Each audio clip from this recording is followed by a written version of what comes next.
What is going on, everyone, and welcome to episode 3 of the Echo Chamber podcast, powered by RWF. My name is Mitch. I am the executive producer and content manager here at Echo Esports, and today is a special episode where we'll be sharing and discussing everything that goes on behind the scenes for events like the Race to World First. But before we jump into introductions, I'd like to quickly give a massive thank you to Elgato for not only providing all the microphones the players used at the Race to World First, but for also powering this podcast. And a special thank you to Starforge for giving us the insane PCs that we were able to use at the race.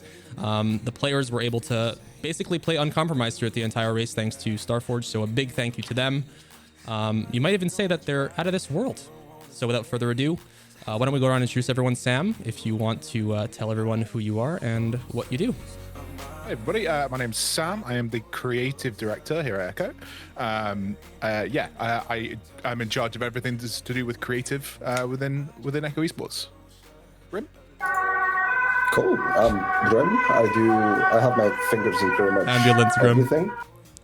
Go again. There was a massive ambulance in the back. One more time. That's for the jailer, okay? It's still there for the jailer. Still going. But still going. Yeah. Basically, I have my fingers in pretty much everything here.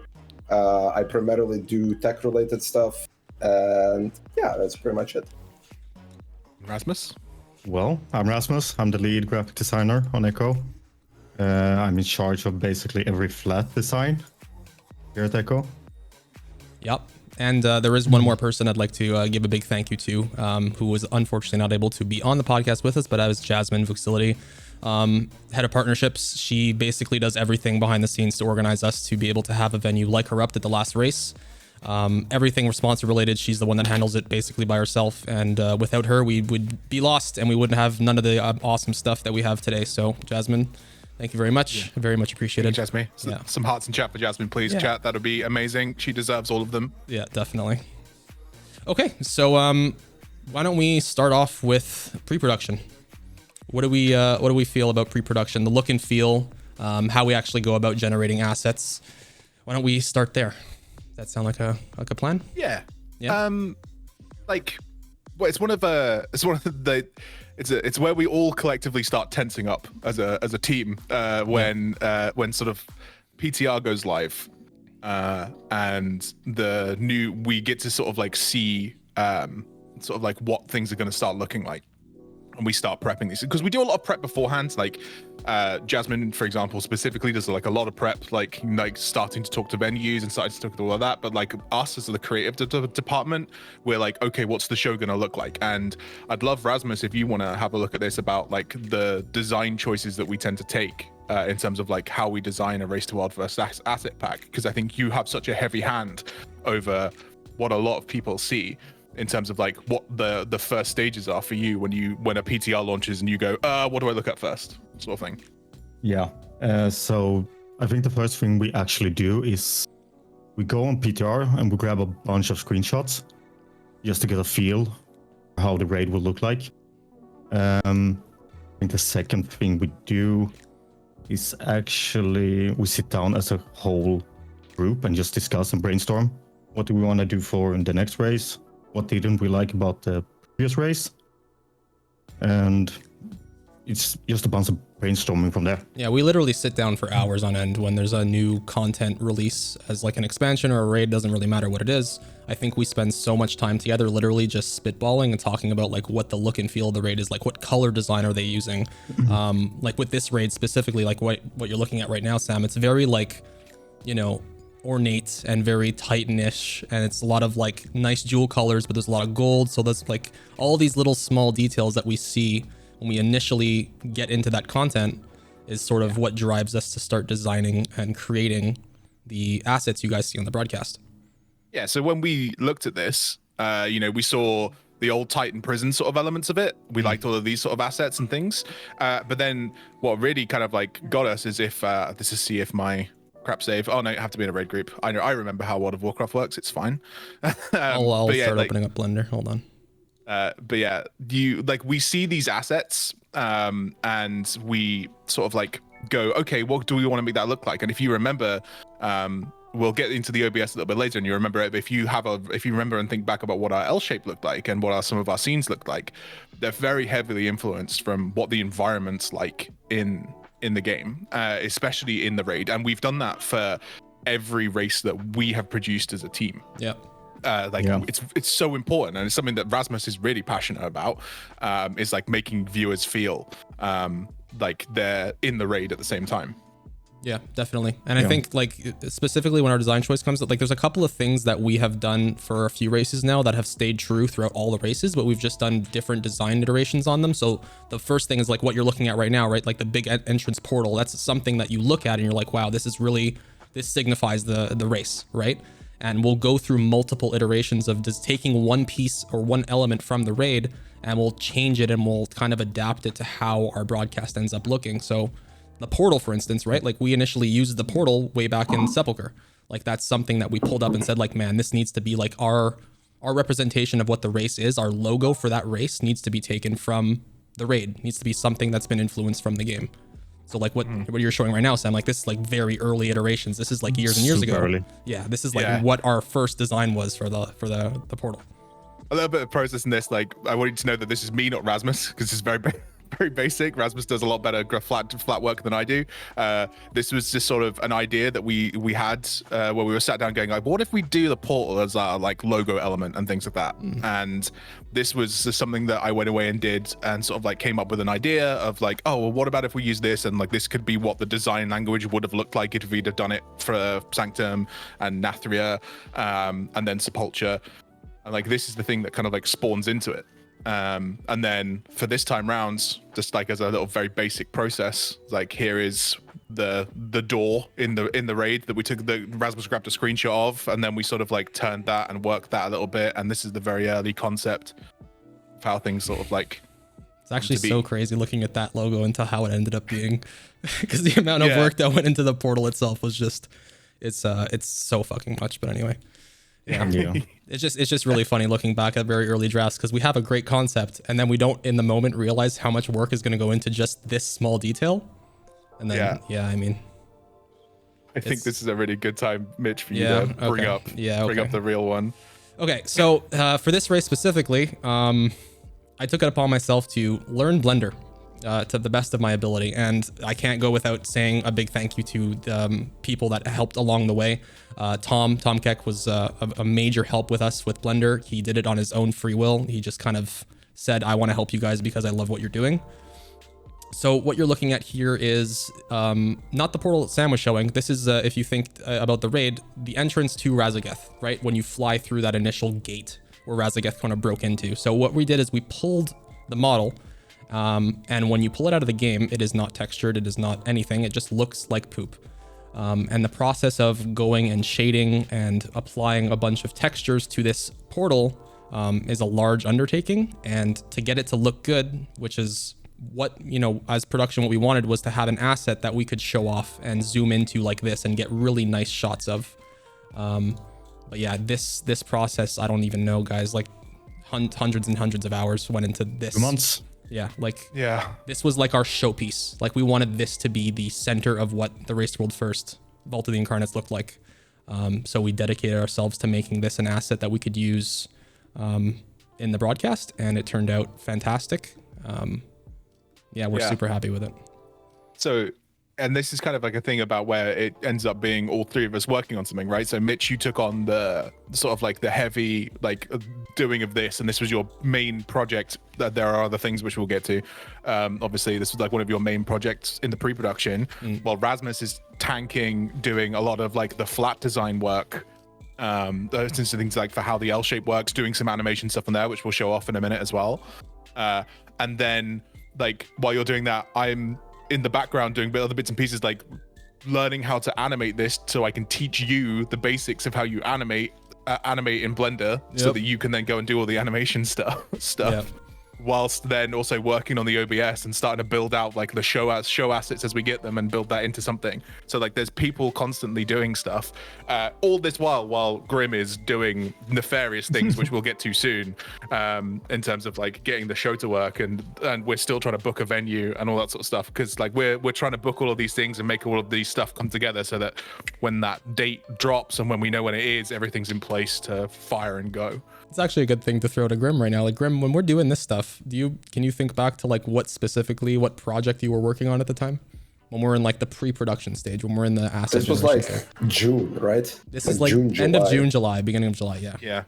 Yeah. I mean, at that point, we kind of need to start thinking, this is asset, this is like visual flair, right? Yeah. But we need to figure out how are we actually getting the show to run, because traditional way you do this is like you get the player feeds or old video feeds more or less with an SDI. It's a hard copper line, goes from point A to B, works great.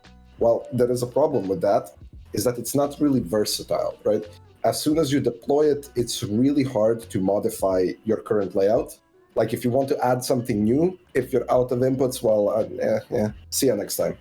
So This time around, we kind of decided to go with the NDI route, which is purely network-based video audio transmission system, which proved to have some challenges that we didn't foresee. No way.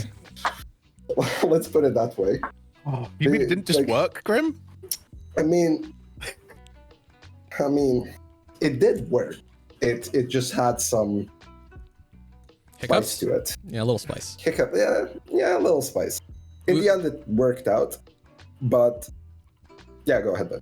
No, I was just gonna say, like, you're talking about the SDI versus NDI thing, and like the main reason why it was such a big transition is because historically, in most venues and most any broadcasts, like live in-person, offline events, is you're always gonna find people that are used to an SDI system, right? The standard input-output capture system. It's an industry standard. It's been used for I don't know how many years at this point.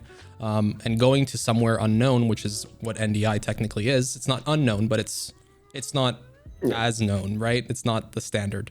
So going to that is a very scary thing, and we wanted to really try it. We tried to cross our T's and dot our I's and to say that, yeah, this is definitely possible.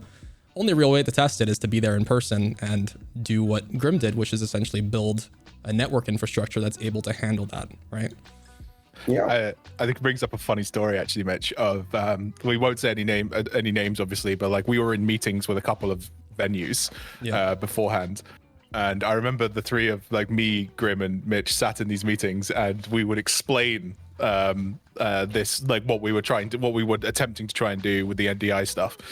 And they're all decked out for SDI networks. Like all of these places have like Black Magic Gear, which is like a provider of sort of like production level technology. They have all of the stuff for that. They have all of the capture. That's how they're set up to run. And when we come in and go, yeah, we don't want to do any of that. We just want the world's beefiest network infrastructure and dedicated networks. And they go, we watched head of technologies go, I don't know. Well, we are doing it a bit differently because we're actually not going full NDI. We're kind of in the middle because, we're kind of in a hybrid because the caster cameras, room cameras, all of those are still running on SDI. So at one point you need to have this like convergence point where everything comes in, and that is usually the production PC.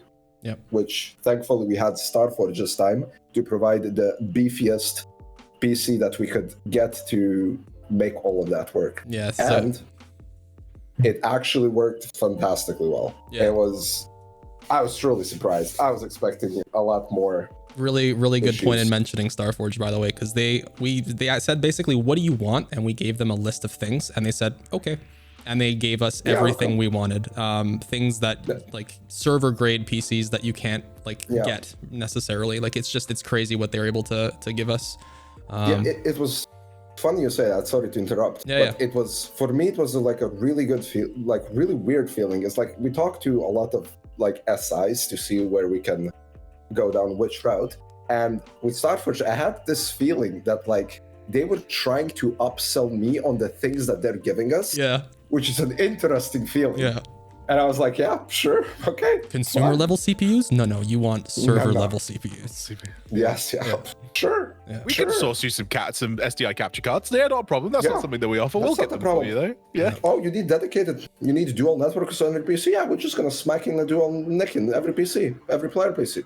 Yeah. Okay. You need They- SDI easy. capture? Here, take a Decklink Duo, Yeah. take a Decklink Quad, and just Yeah. have them. Yeah. Yeah, it was They- honestly great. Yeah. They went above and beyond, and it was very clear that they Yeah. were very excited about working with us, and that- we couldn't have done it without them. It was insane. Yeah.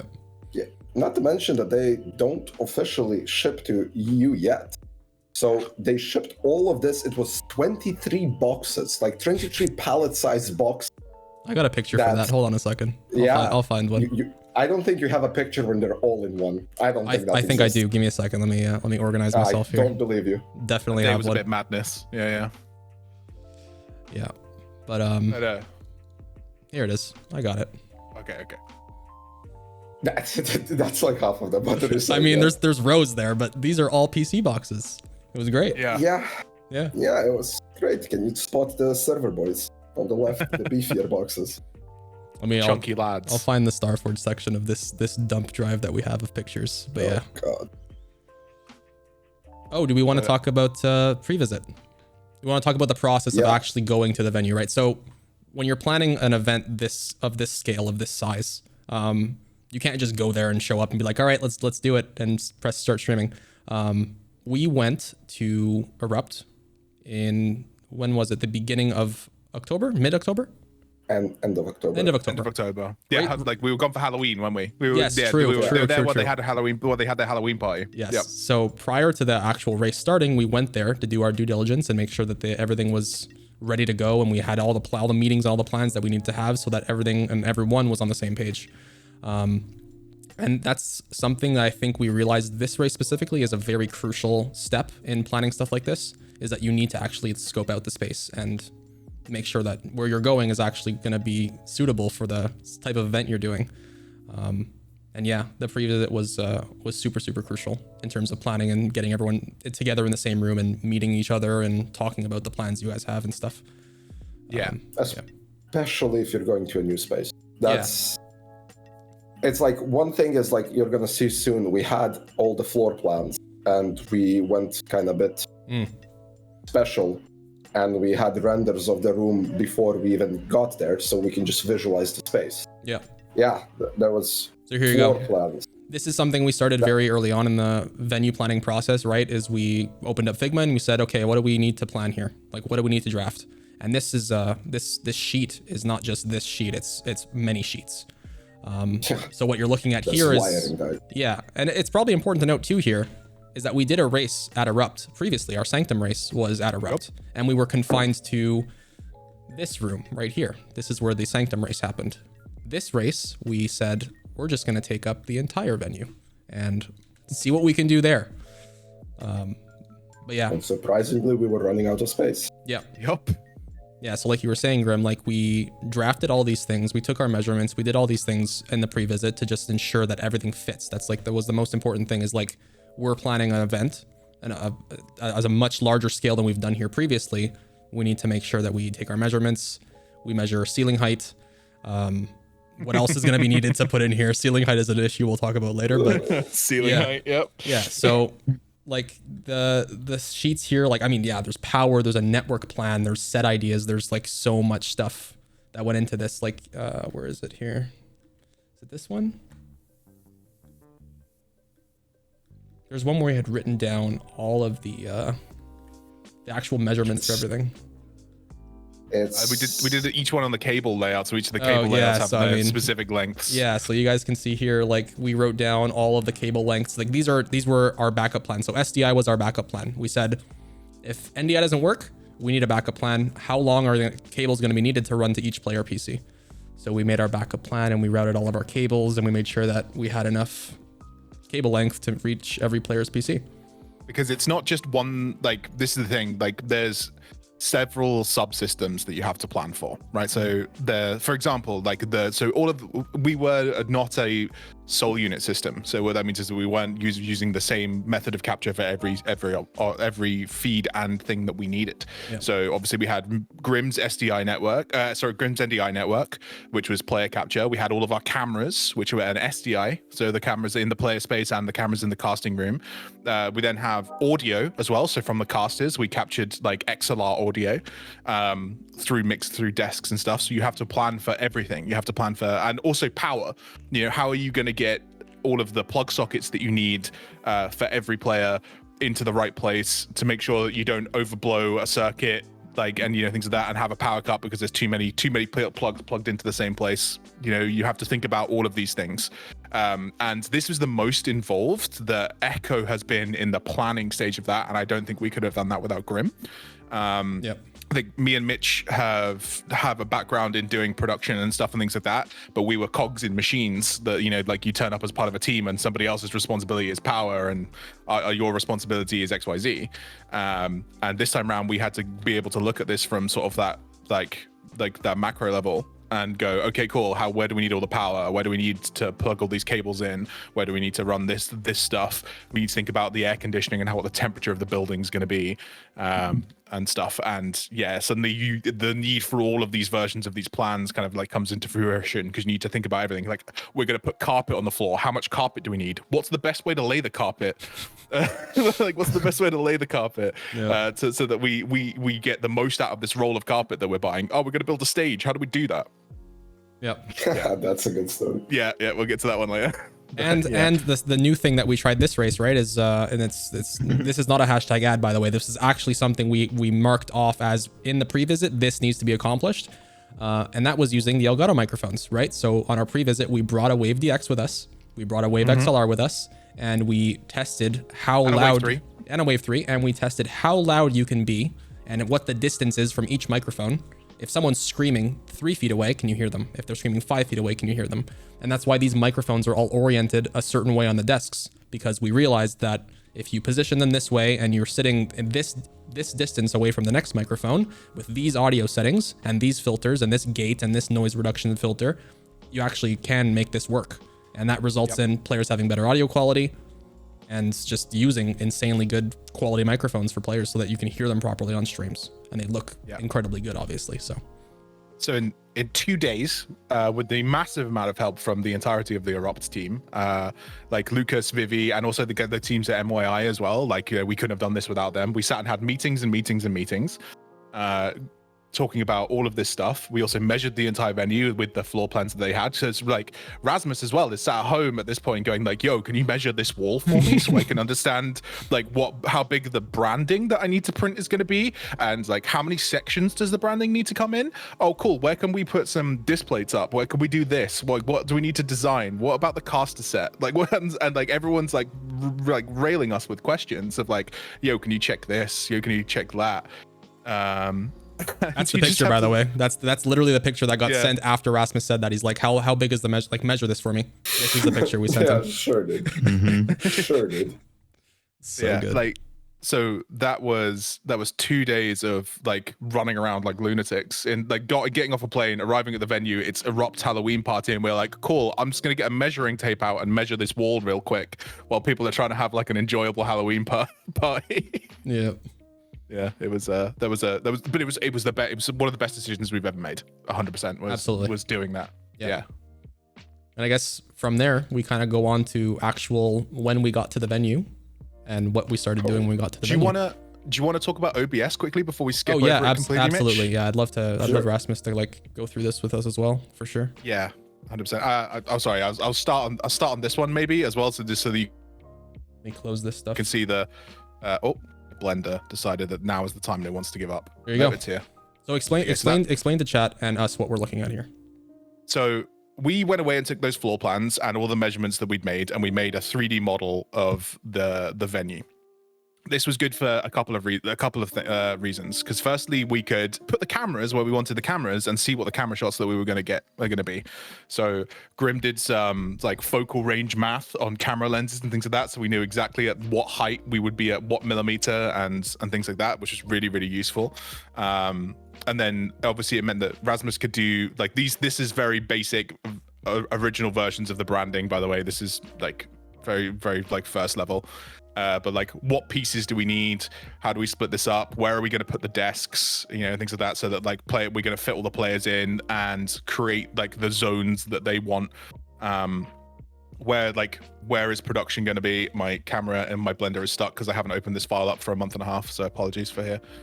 So like, yeah, this was the production room and things like that. So it's just like, how are we going to run the cables in? How are we going to set up the caster space? We were going to brand the caster space originally, hence what this green stuff is for. Yeah, and this, if anything, proved to us, because we obviously couldn't do this in the previous, we didn't have all the tables, didn't have all the chairs, didn't have all the branding, but this in our minds was like, this is proof that these things fit. The things that we're planning on putting in this room are going to fit because the measurements were correct. The angles looked like they were going to work. So this was like the empirical evidence that we kind of needed to say, okay, we can move forward with this plan, right? Yeah. Like it made sense. So then we move to the bulk of Rasmus's amazing stuff. Yeah. In here. Well, this is actually Mitch, so. Okay, don't show this. This one doesn't count. Like of course it does. Okay, well, anyway, let's talk about the L shape and the actual design language that goes into that, because this is literally what Rasmus works on for months and months and months. Yeah. So we'll split this off to here. There you go. There she is, Rasmus. Home. Home. Yeah. Well, this is actually the first time we could have animated assets throughout the whole broadcast. And that is because we got a beefy computer from Starforge. True. Yep. Also plug. So if we didn't have a PC from Starforge, the animated assets are very CPU heavy. And with all the cameras coming in and all the scenes we have, it's not just gonna work. So I'm glad this time around we could do the animated assets.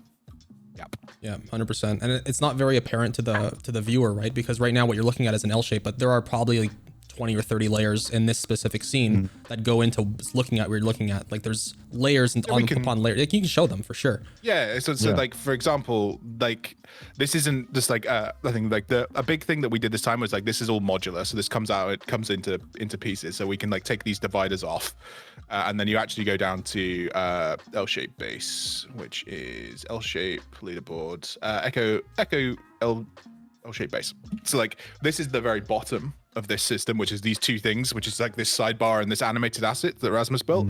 And then you put all of that stuff on top of it, in terms of like, you have your charity bar assets where this is all grouped up and things like that. So that's just one element, so we can animate it in and out.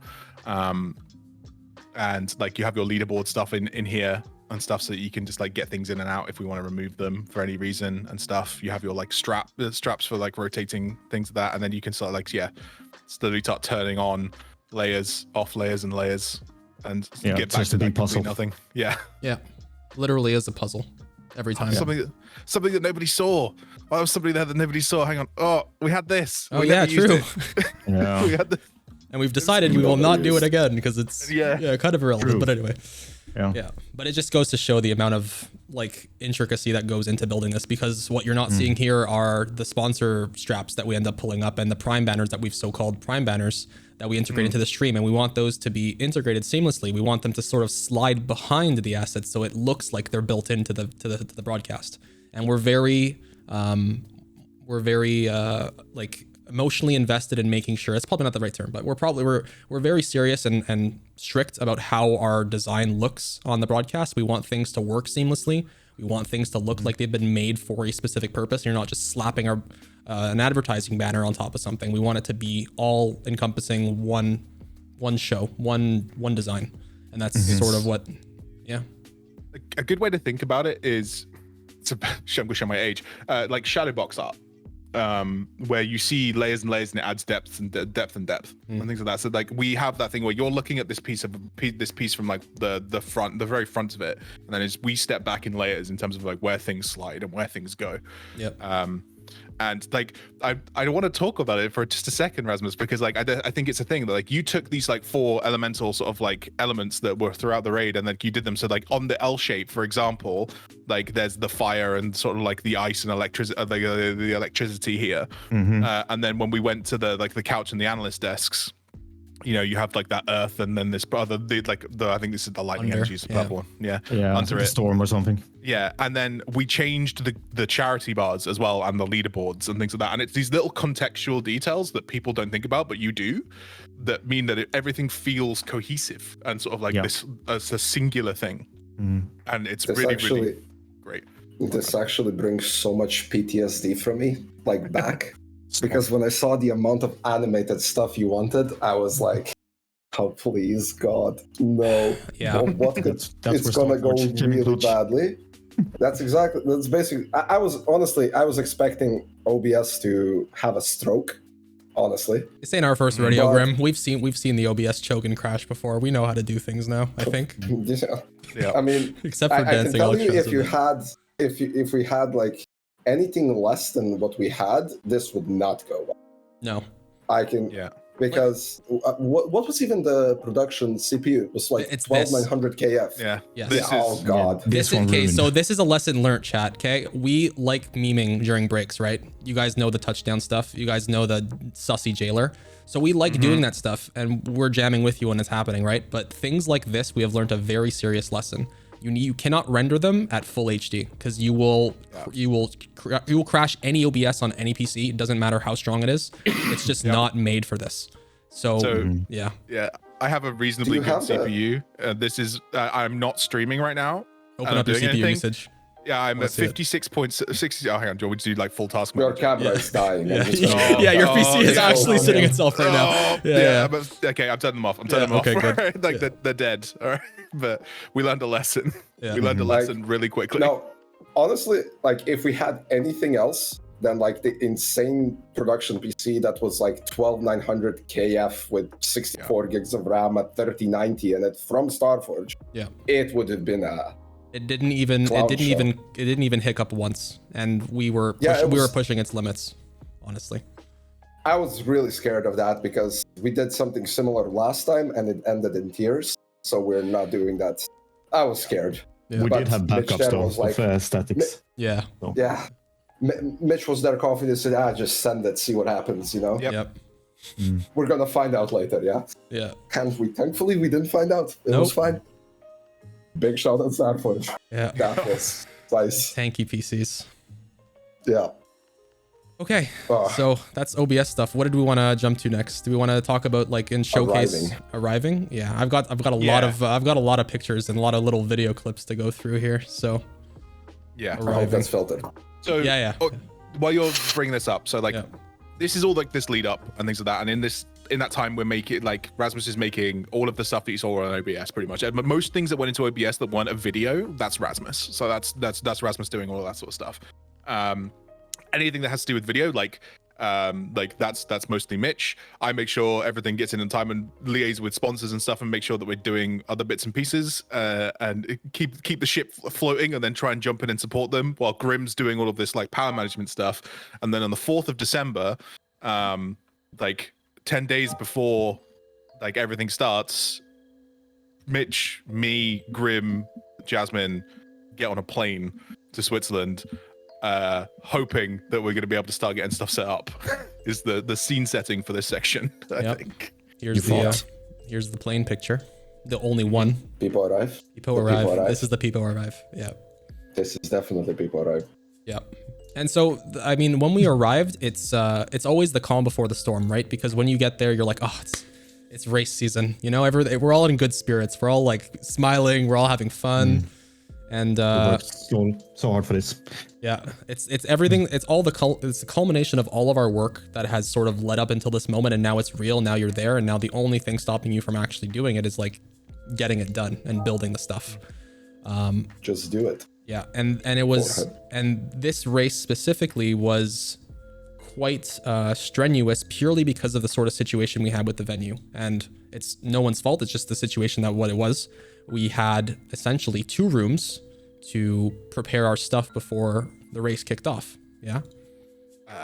I can. Oh, have you got Figma still, real quick, Mitch? I do have Figma. Show the 2 rooms. Yeah. So, like we were explaining before, the first race we did in Sanctum was limited to this room right here, where there was 8 players and production was in this room here.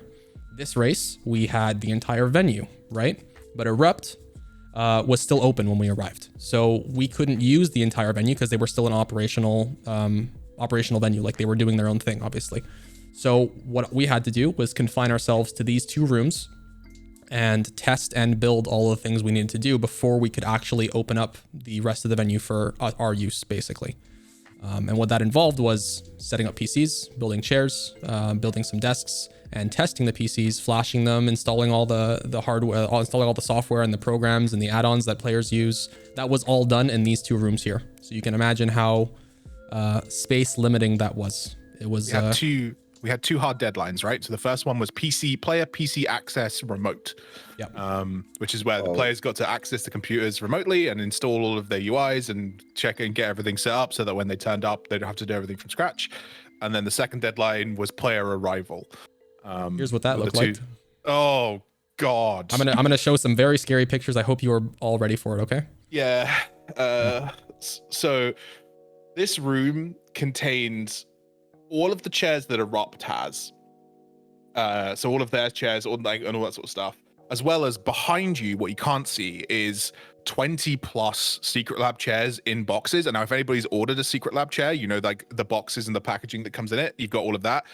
This is the amount of Secret Lab chairs that these are the things you've got to build all of this. Then the amount of garbage. Turn left. Generate or turn left. We're turning more left.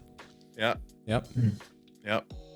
But it's just. So you're on top of each other constantly because both rooms are full of stuff, as well as all the production equipment, all of the trussing, all of the cameras, like everything's in these 2 rooms, and you're trying to set up all of this stuff, and it was terrifying. It was a 3-day long game of Tetris, basically, right? That's what we were playing Tetris here.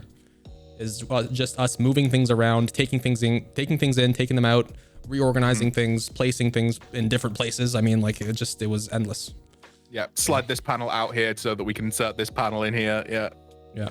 So it was definitely it was interesting, and it was no one's, like I said before, it's no one's fault. Like Erupt is still operational, so we had these 2 rooms to make it work, and we made it work. But it was messy. It wasn't as clean as most people would like it to be. But hey, we did what we had to do. Yeah. These are the things you don't see. Yeah. Right. Exactly. See all the things nice, and in the background it's like box on top of box, fire here, fire there. But in the end, it all works out. Yeah, of course. It's time constraints are a thing that kills you always in the end. Mm-hmm. The thing that we learned this time around, if we could arrive like 2 weeks before, we would, but that's usually not viable from like logistics standpoint. Yeah. So you either get more people, you get better organized, or you just don't sleep. You know. We chose option 3. We chose the no sleep option. Yeah. So I have a very good video of this. It's a very quick time lapse. There was one evening, the fateful evening of the 10th, or was it the 9th? I don't remember. My memory is very blurry. 9th to the 10th. 9th to the 10th. We can't call it what we called it on the calendar. No. But what was it? Death confirmed. Yeah. I think that's what we called it. Confirmed. Yeah. Okay. So I took a very simple time lapse video. I will share. So here is my phone resting on a nightstand or a wall unit, whatever. Set of drawers. Set of drawers. Yeah. This is how the venue looked outside of those 2 rooms the night of the 9th. This is probably around 12 a.m. And this is a very quick time lapse of what we accomplished. And I don't know, this time lapse is like 4 hours. Interesting thing. This is actually, but this is also like an hour in when you started. Yeah. We've already done some stuff. A lot of things missing. We've already moved all of they had all of the tables. There was a lot of tables in the space in front of where the camera is. That was where people were sitting, like enjoying their evening in Erupt previously. The second they left, we started moving things. Yeah. The second. The last person left. Yeah. So for context, right, this is the night where we were finally able to use the entire venue, where we said, okay, now the venue's ours. We're able to use the entire space. So everything is still in those 2 rooms you guys just saw, but now we're able to use the rest. So this is not all encompassing, but this is just a very quick time lapse of what we actually accomplished. And this is probably like 4 hours before my phone died. So disassembling the entire venue, taking down the branding, installing new branding, the skeletons, putting up the branding, moving all the stuff out of the room.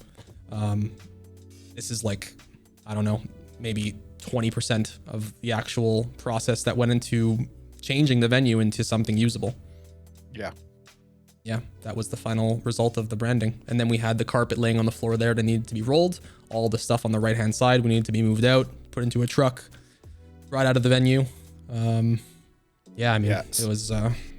everything that was in that venue that you didn't see at any point left that venue. Yeah. We carried it to a truck. Somebody drove it to a warehouse. They put it in that warehouse.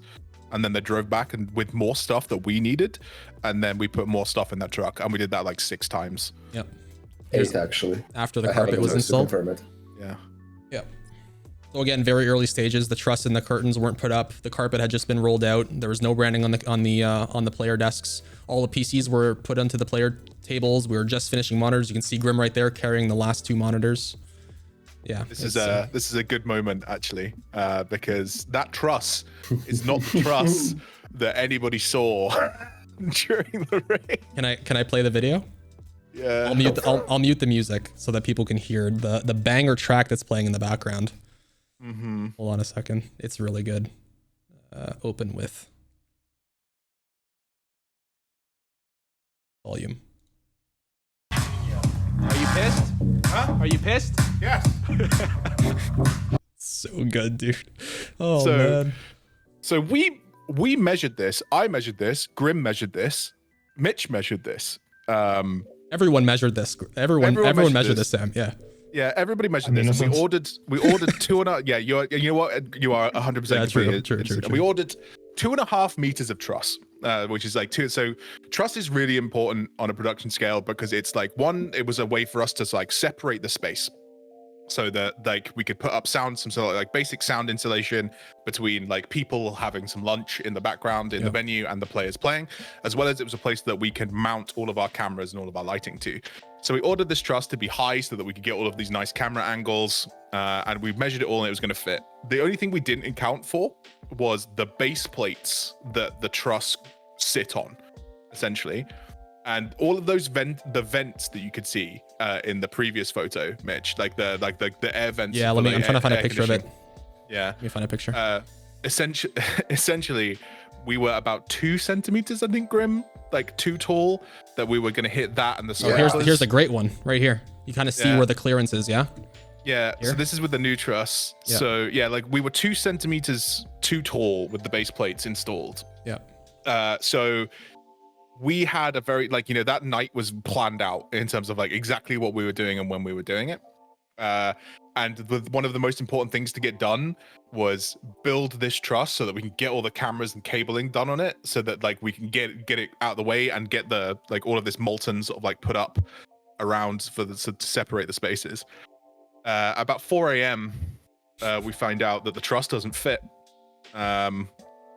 So Andy, one of the guys from MYI, goes, man, it's not going. I can phone a guy I can phone a guy that got this and see if I can get like some shorter pieces, but he won't be awake for like another hour and a half. And then like, but also I'm moving house today. So I'm going to have to like go and start doing that and then come back and with this truss. Yeah. And it was just, that was real bad. Yeah, so, it was a very big wrench in our plans for sure. Yeah, real bad couple of hours.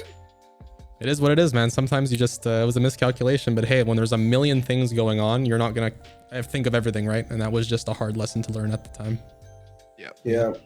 There are a couple of things that I think we completely miscalculated the amount of time it will take, and it's stupid stuff. It's absolutely stupid stuff. Yeah. How long it takes to unpack 28 monitors. Yeah. Let me tell you how long. Yeah, trust me, after doing that, you never want to unbox your own monitor ever again. It takes all of the fun and enjoyment out of buying a monitor. Out of everything. Yeah, you just never want to do it again. Monitor. Buying any technology, I think buying any new piece of technology now, like I have like Elgato, God bless them, sent me this brand new Elgato face cam for this show and things like that. And I looked at it, and usually you'd like something like this would arrive and there'd be a moment of excitement. And you'd go, oh my God, I can't wait to like open my new thing. And now it's just like, no, I can't face it anymore. I've unboxed 45 of them. Yeah. I don't know.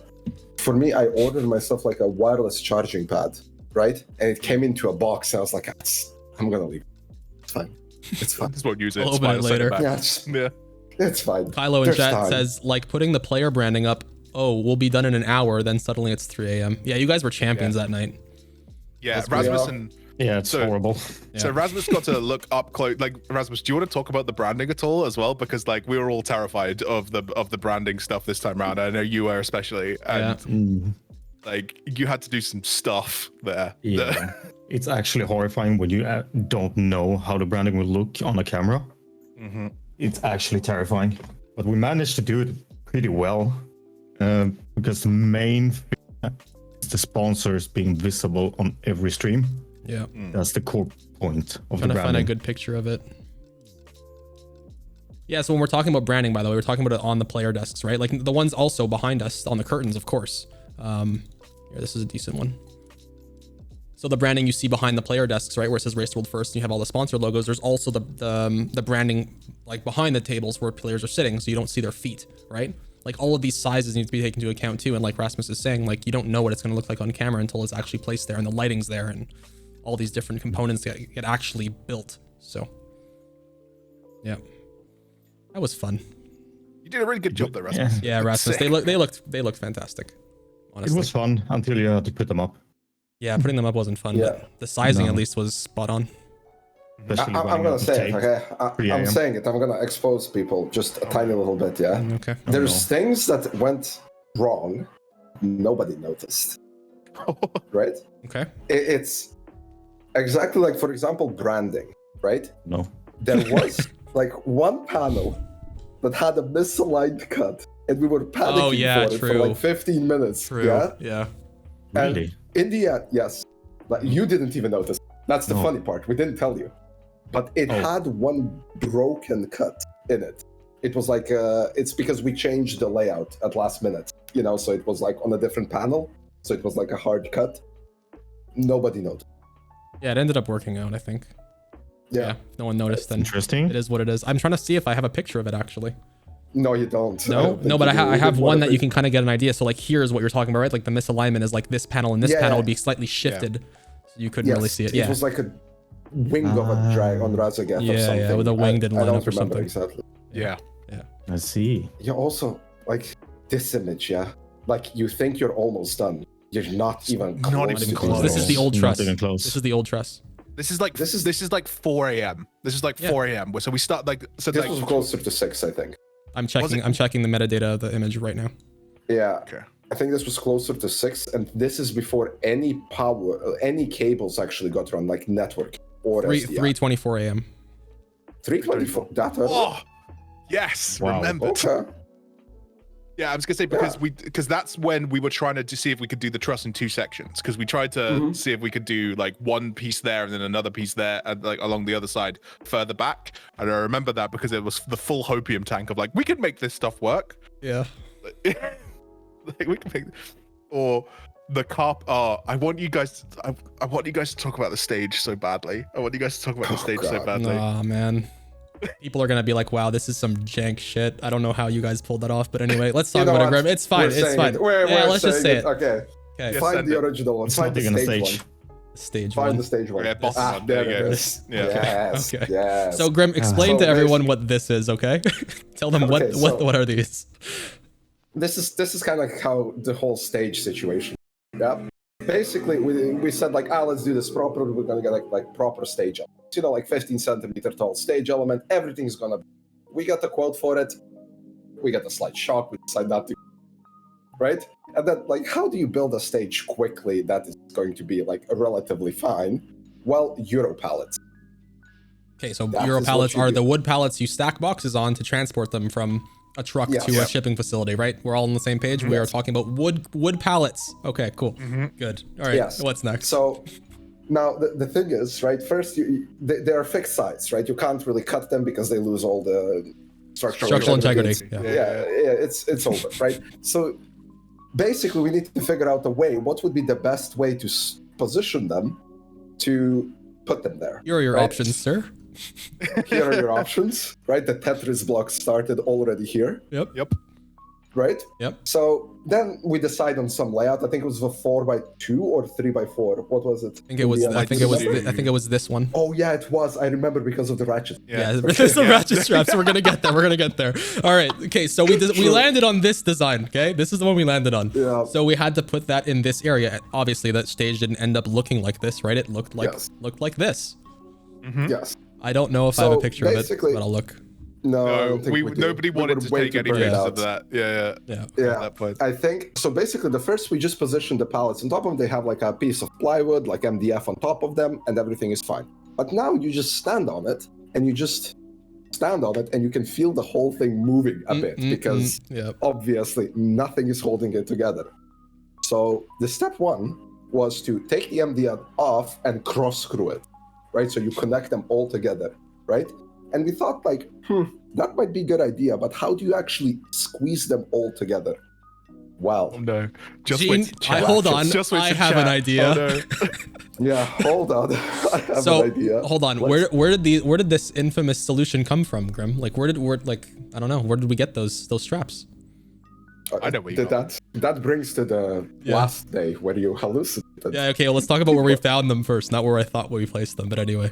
Well, they were on the floor, yeah? Yeah. There were some ratchet straps on the floor that we decided to use. Hold on. Trying to find the picture where you can actually Oh, see them. No. Yep, it's on the one in the storage room when they're on the truss where they were supposed to be. You see these? You see these right here? You see these beautiful straps that weren't being used because we already mounted the truss, right? There are Yeah. straps right Oh, there. there's a Euro pallet. There it is. There There's you one go. damage. Yeah, right here. Look.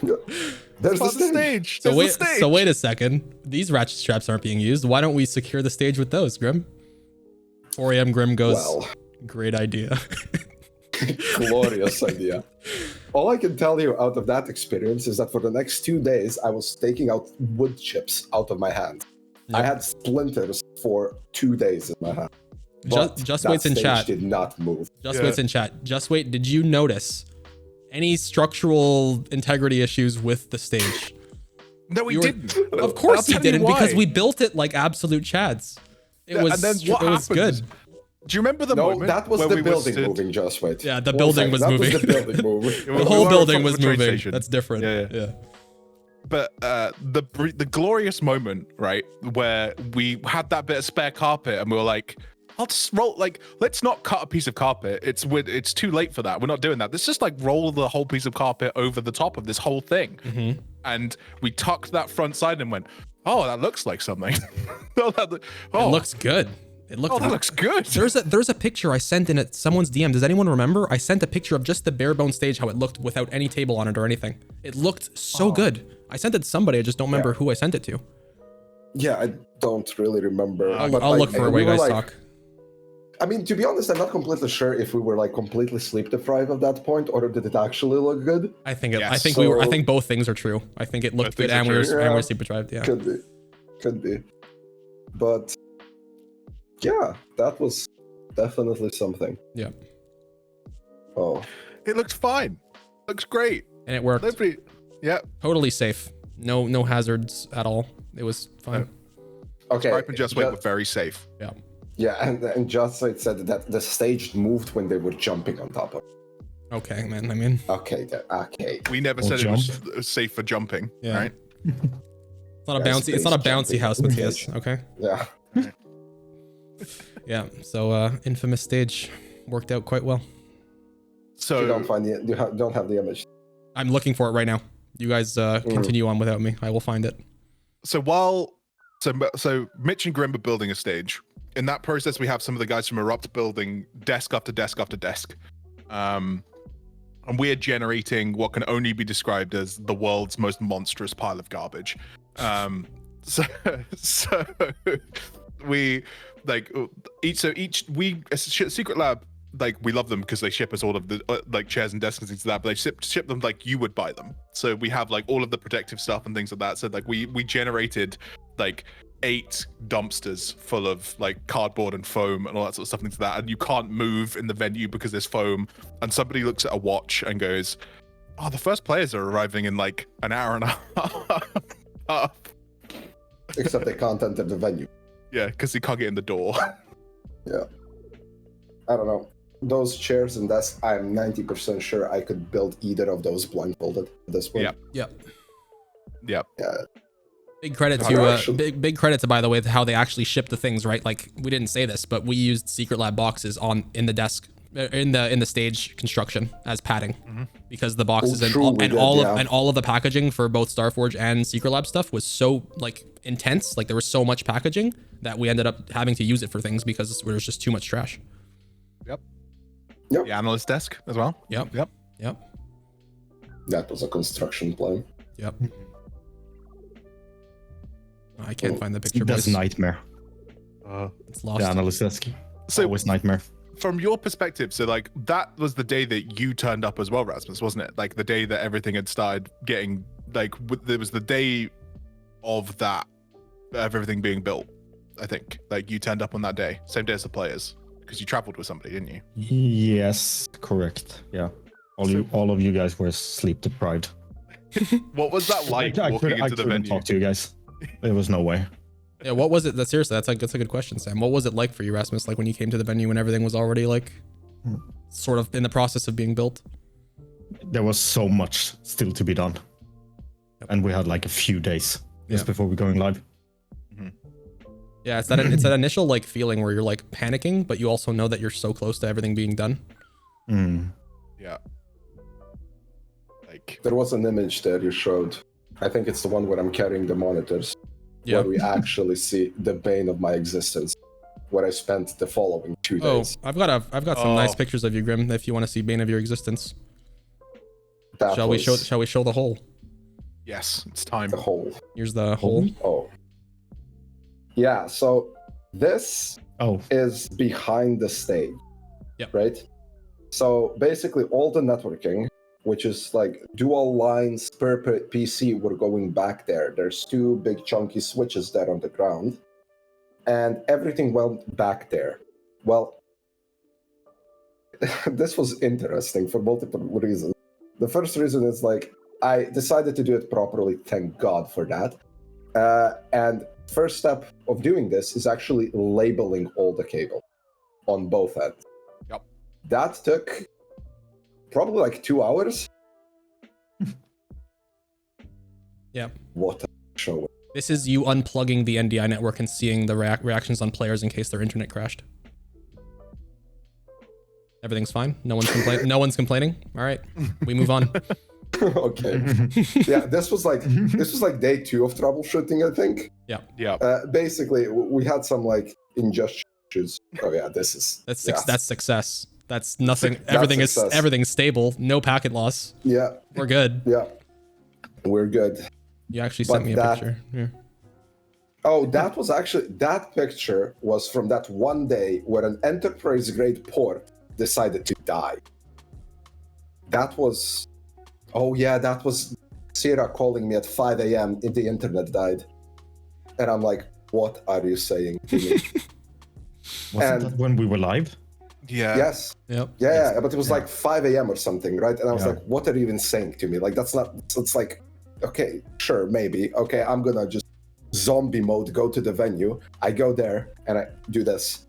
I pick one port, put it into another port, works.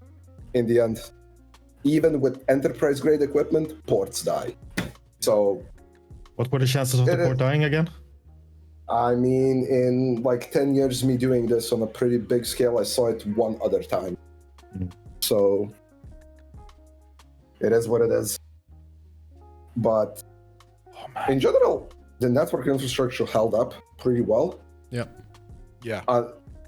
More or less until the casters arrived and started downloading their Weeb games and killed the internet in the whole place.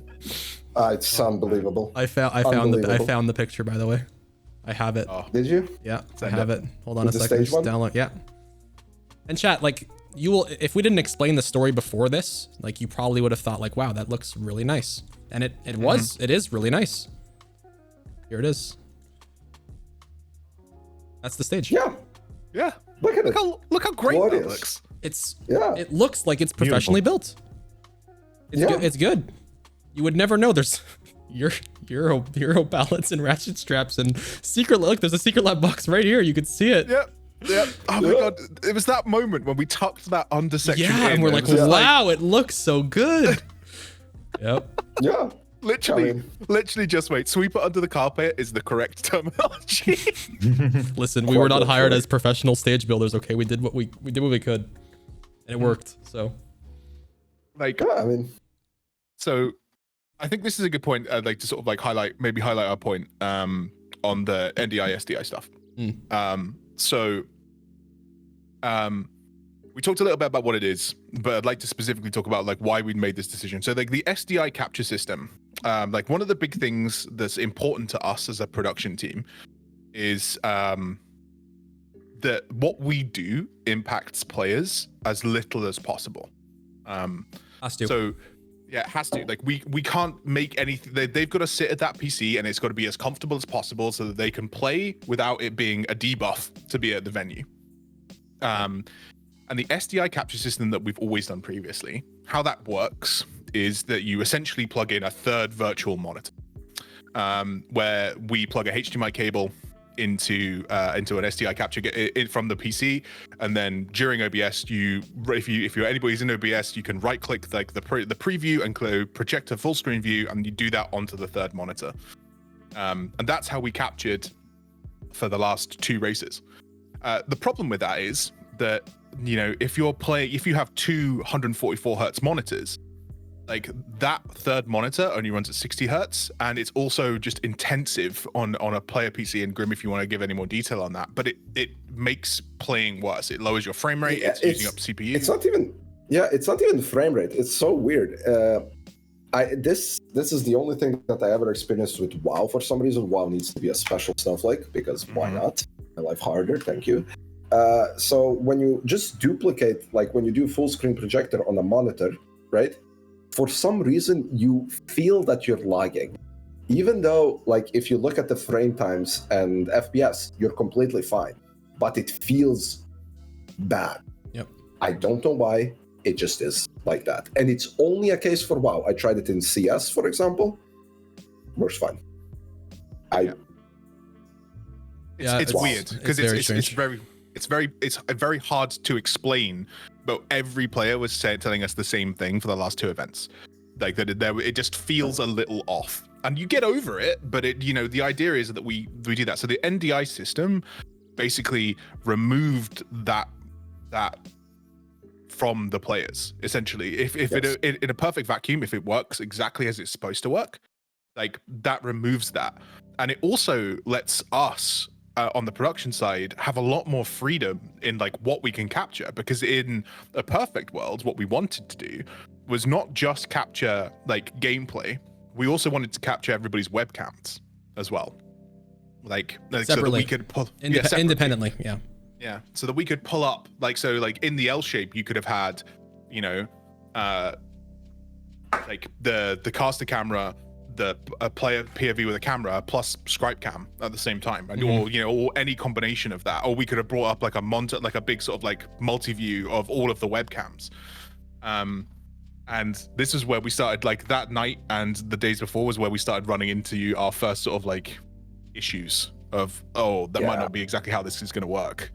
And by the way, the reason behind this sort of the inspiration behind the idea of what we want to capture, right? If you look at any other esport, when you take FPS games, for instance, you look at a Valorant championship, the setup that they have is very simple. And it's because there are tools in place that allow them to do what they can do.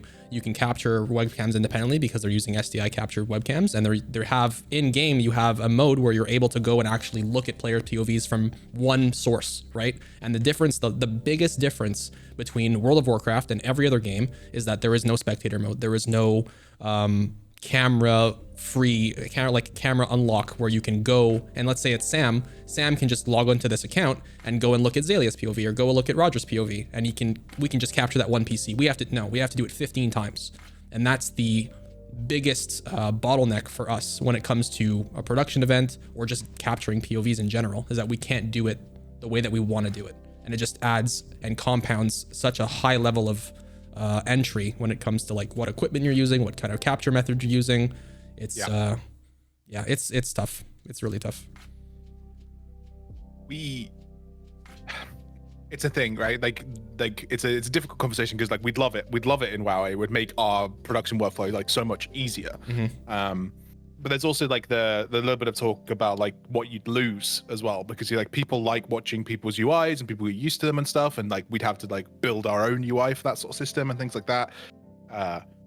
But yeah, I mean, like possibilities are so endless, man. Like we've sat all of us in a room in a Discord channel together, and we've talked about this for hours and hours and hours. Like the possibilities are so endless when it comes to what you could do, what you can customize if we had that option. It's a matter of maybe if or when it's possible. It would be incredible, honestly. Yeah, we also have like some technical requirements that I'm fairly sure nobody else in the world does, because WoW Guild, and that then it favors more to the NDI setup.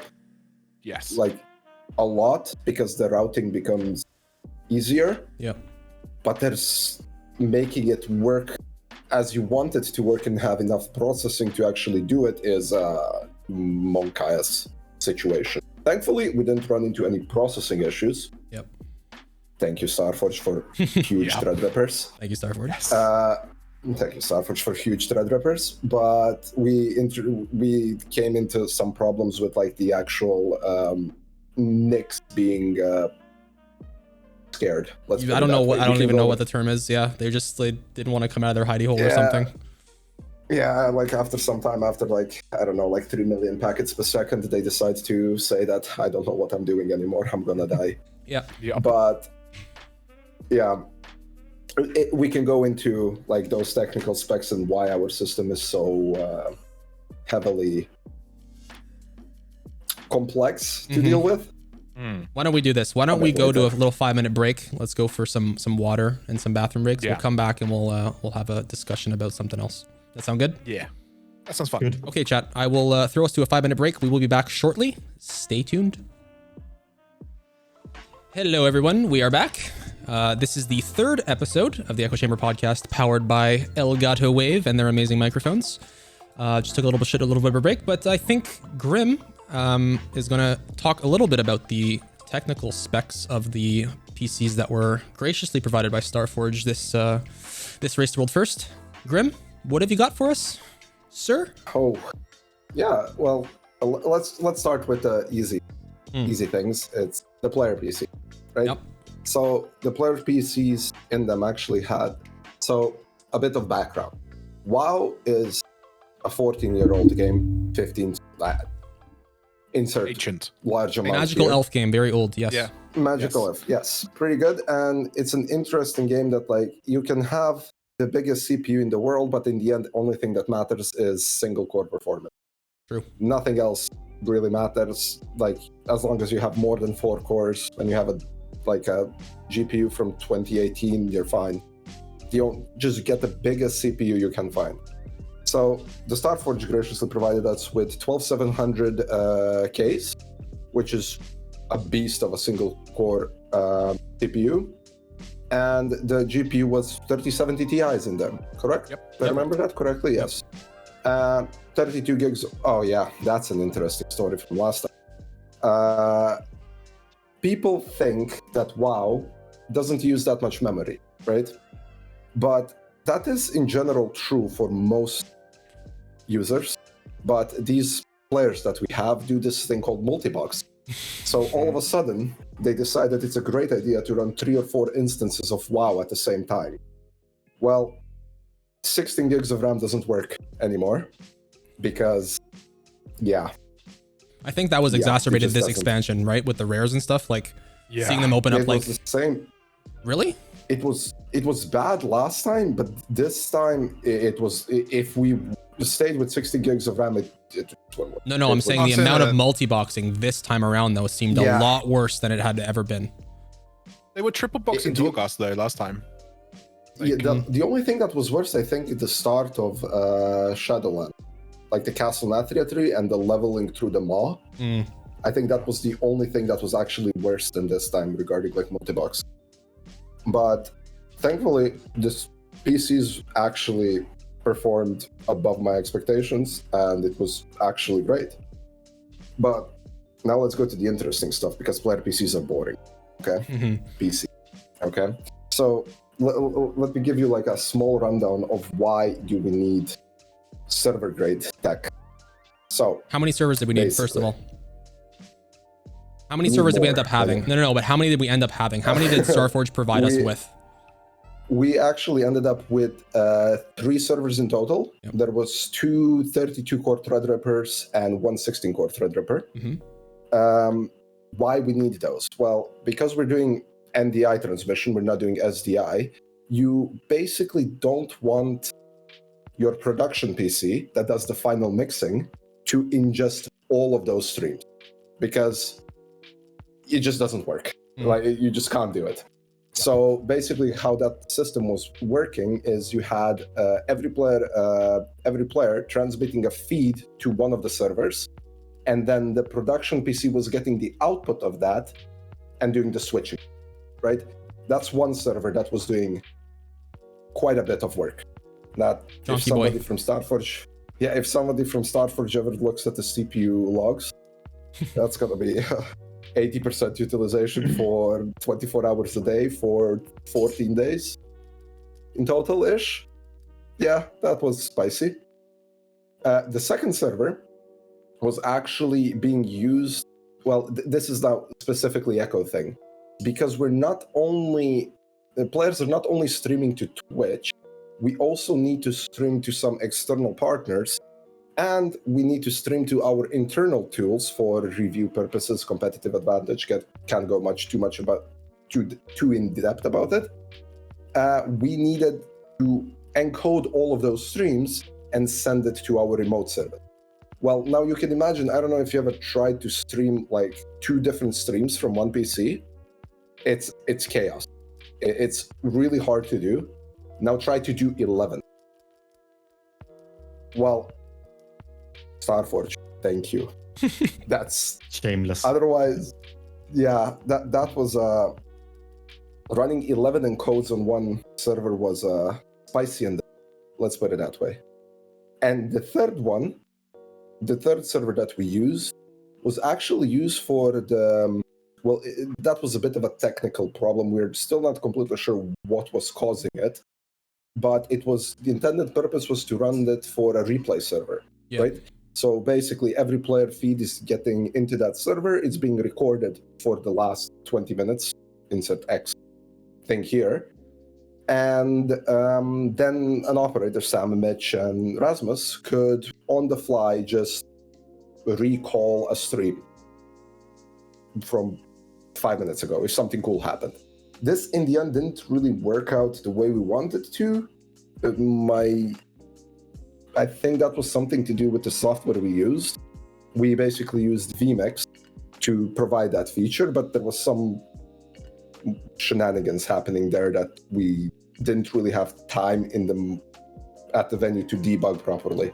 Yeah. So that was the third server, which then got repurposed to do a 24/7 room recording of player room. Yeah, we basically locally recorded all of the SDI cameras and the caster camera. That's it. Yeah, we recorded all the room cameras, including caster camera, locally 24/7. Yeah. So also is it's a really interesting issue, right? You don't think about this, right? But first of all, there is no way you're ever going to have enough storage to record this permanent, because keep in mind it's like super high bitrate, so you need to use SSDs. So you can't really just use normal hard drives. And then you need to somehow offload that off the server to a remote storage service, so you actually have space on the drive. Well, the first day, what I tried is like we recorded during the day, everything was fine, all good. And then during the night, I just tried to sync that to cloud, right? Well, fun fact, you can't do that because during 8 hours of sleep, we uploaded 60% of the footage, and now the players need to use the internet. And because each 6-hour segment was like, what, 80 gigs? 320. 300? Really? Yes. Okay. Yeah. Yes. Jesus. It was a four. Yeah. It was four. How many? It was four 1080p streams into a 4K scene. Yeah. Yes. At 30 FPS. At 30 FPS at 50k bitrate. Yeah. Yeah. Yeah, which on our heads we wanted to just say, okay, we're gonna have this 4K scene. If we crop like a quarter of that scene, it's you're basically getting a 1080p scene. So was the easiest way to accomplish that kind of. Exactly. Yeah. But after the first day, I realized that like I can't do that because now all of a sudden you don't have enough time to upload that during the night because you have 16-hour days effectively and you have 8-hour night time plus minus, right? So I needed to implement a system where it was actually constantly syncing during the day, but in a way it doesn't actually kill the internet for the players. Just get faster upload speed, Forehead. Just get another fiber line, yeah? Yeah. Yep. Just Dedicated roll upload it fiber in. line. Yeah. Yeah, just to roll it in. But yeah, like this is like just one of the example of the things that like you don't really think about until you try to do it and you see like, aha, well, yeah, this is obvious now that I think about it. But you just don't. Yep. And I'm fairly sure there is some things that you can say about, obviously, yeah, this will be an issue, but until you start doing it, it isn't. Yep. Mitch, go talk about audio. Yeah. Enjoy. So this is another thing that didn't really realize was going to be a thing until it actually was implemented and we had all the players and stuff in the venue, right? Audio stuff. So, beautiful picture of Roger here with his gorgeous Wave DX microphone. And a looming grim in the background. And a looming grim, of course. So, like we were talking about before, this time around we wanted to use high quality microphones, XLR microphones for player audio. It benefits everyone that listens to players talking. Having crisp, clean audio on an XLR dynamic microphone such as the Wave DX, much better than a headset mic, correct? So the thing about a Wave DX is it is a cardioid dynamic microphone using an XLR interface. What this does is obviously adds a superior audio quality for any audio, but what it also implements is that it's not really designed to be in an environment like a Race to World First. So as you can see, we have great examples of players using the microphones properly. This one's not so much a great example, but it is a great picture, which I wanted to include. Grim, as you guys look, I mean, this is one of my favorite pictures from the race. Yeah, this is probably peak splits time or something. I don't remember when it was, but yeah, it was really good. You know what this was? This was like close to the end, like close to the Raziget progression where I got sick-ish. Ah, true. So I was Yes. like half sleeping in the chairs. Yeah. It was pretty good. Yeah. So anyway, I mean, you have examples. This is how you're supposed to use a microphone like this, right? You're supposed to speak directly into the microphone, and its purpose is to sort of isolate where the voice is coming from and block out surrounding noise, right? But when you introduce this into an environment like Race to World First, where you have a player next to you, maybe 1.5 meters away, these obstacles sort of compound, and you're left with trying to sort how to set up a noise gate and what sort of compression you need to use on a microphone and what filters you need to use and all that other stuff. So speaking what you were talking about before, unaccounted for things, right? The boys use TeamSpeak to communicate in game. I had sat there and sort of messed around with a voice gate or a noise gate and some compressor filters to sort of be a one-size-fits-all implementation into the Elgato Wavelink software. Put it on every player's PC, said this is the only thing you should adjust. Don't mess with anything else. It's going to mess up settings. Your voice is not going to be good. What I didn't account for was that in TeamSpeak, the boys had already set up a noise gate. So their noise gate was set up on Wavelink, and that microphone was being used in TeamSpeak. And then in TeamSpeak, there was another gate. So I had players periodically going, dude, this microphone system you've got set up here, it's super jank. What's going on? No one hears me. And I only found that out maybe 4 days into the race, where I had to go through several steps of trying out what could possibly be the issue. Turns out players figuring out audio issues is just a no bueno. And now I'm more aware that there's a TeamSpeak noise gate. But it comes back to the thing that we were talking about previously about players needing to be comfortable. You know, like this was a scary moment. You know, like for us and for Elgato as well, because you know they want to send us products and they want them to be represented in a really good way. And you know, this is a really good microphone. Yeah. And if it doesn't work well on the stream, it doesn't look good for Elgato, and also for us. You know, like the guys want to be comfortable and sort of like be able to play without it being bothersome. Yeah. So we have to work. You like Mitch, you were the spearhead and like working out that stuff and like and solving that. And it's just like it's you don't think it should be that important, but it is. Yeah, and the thing that's really hard to get across to players and people in general that aren't used to this sort of setup, right? Traditionally, everyone just wears a headset. It's just so easy. You put a headset mic on and you're able to talk, and then you forget it. It's not in your field of view. It's not in your field of view. It's not bothering you. Whatever. Transitioning to a setup like this, a lot of the complaints from players was like, "Hey, the mic arm is blocking my field of view. I can't see this portion of my screen. It just feels like there's like a presence on top of my hand. I can't move my arms properly."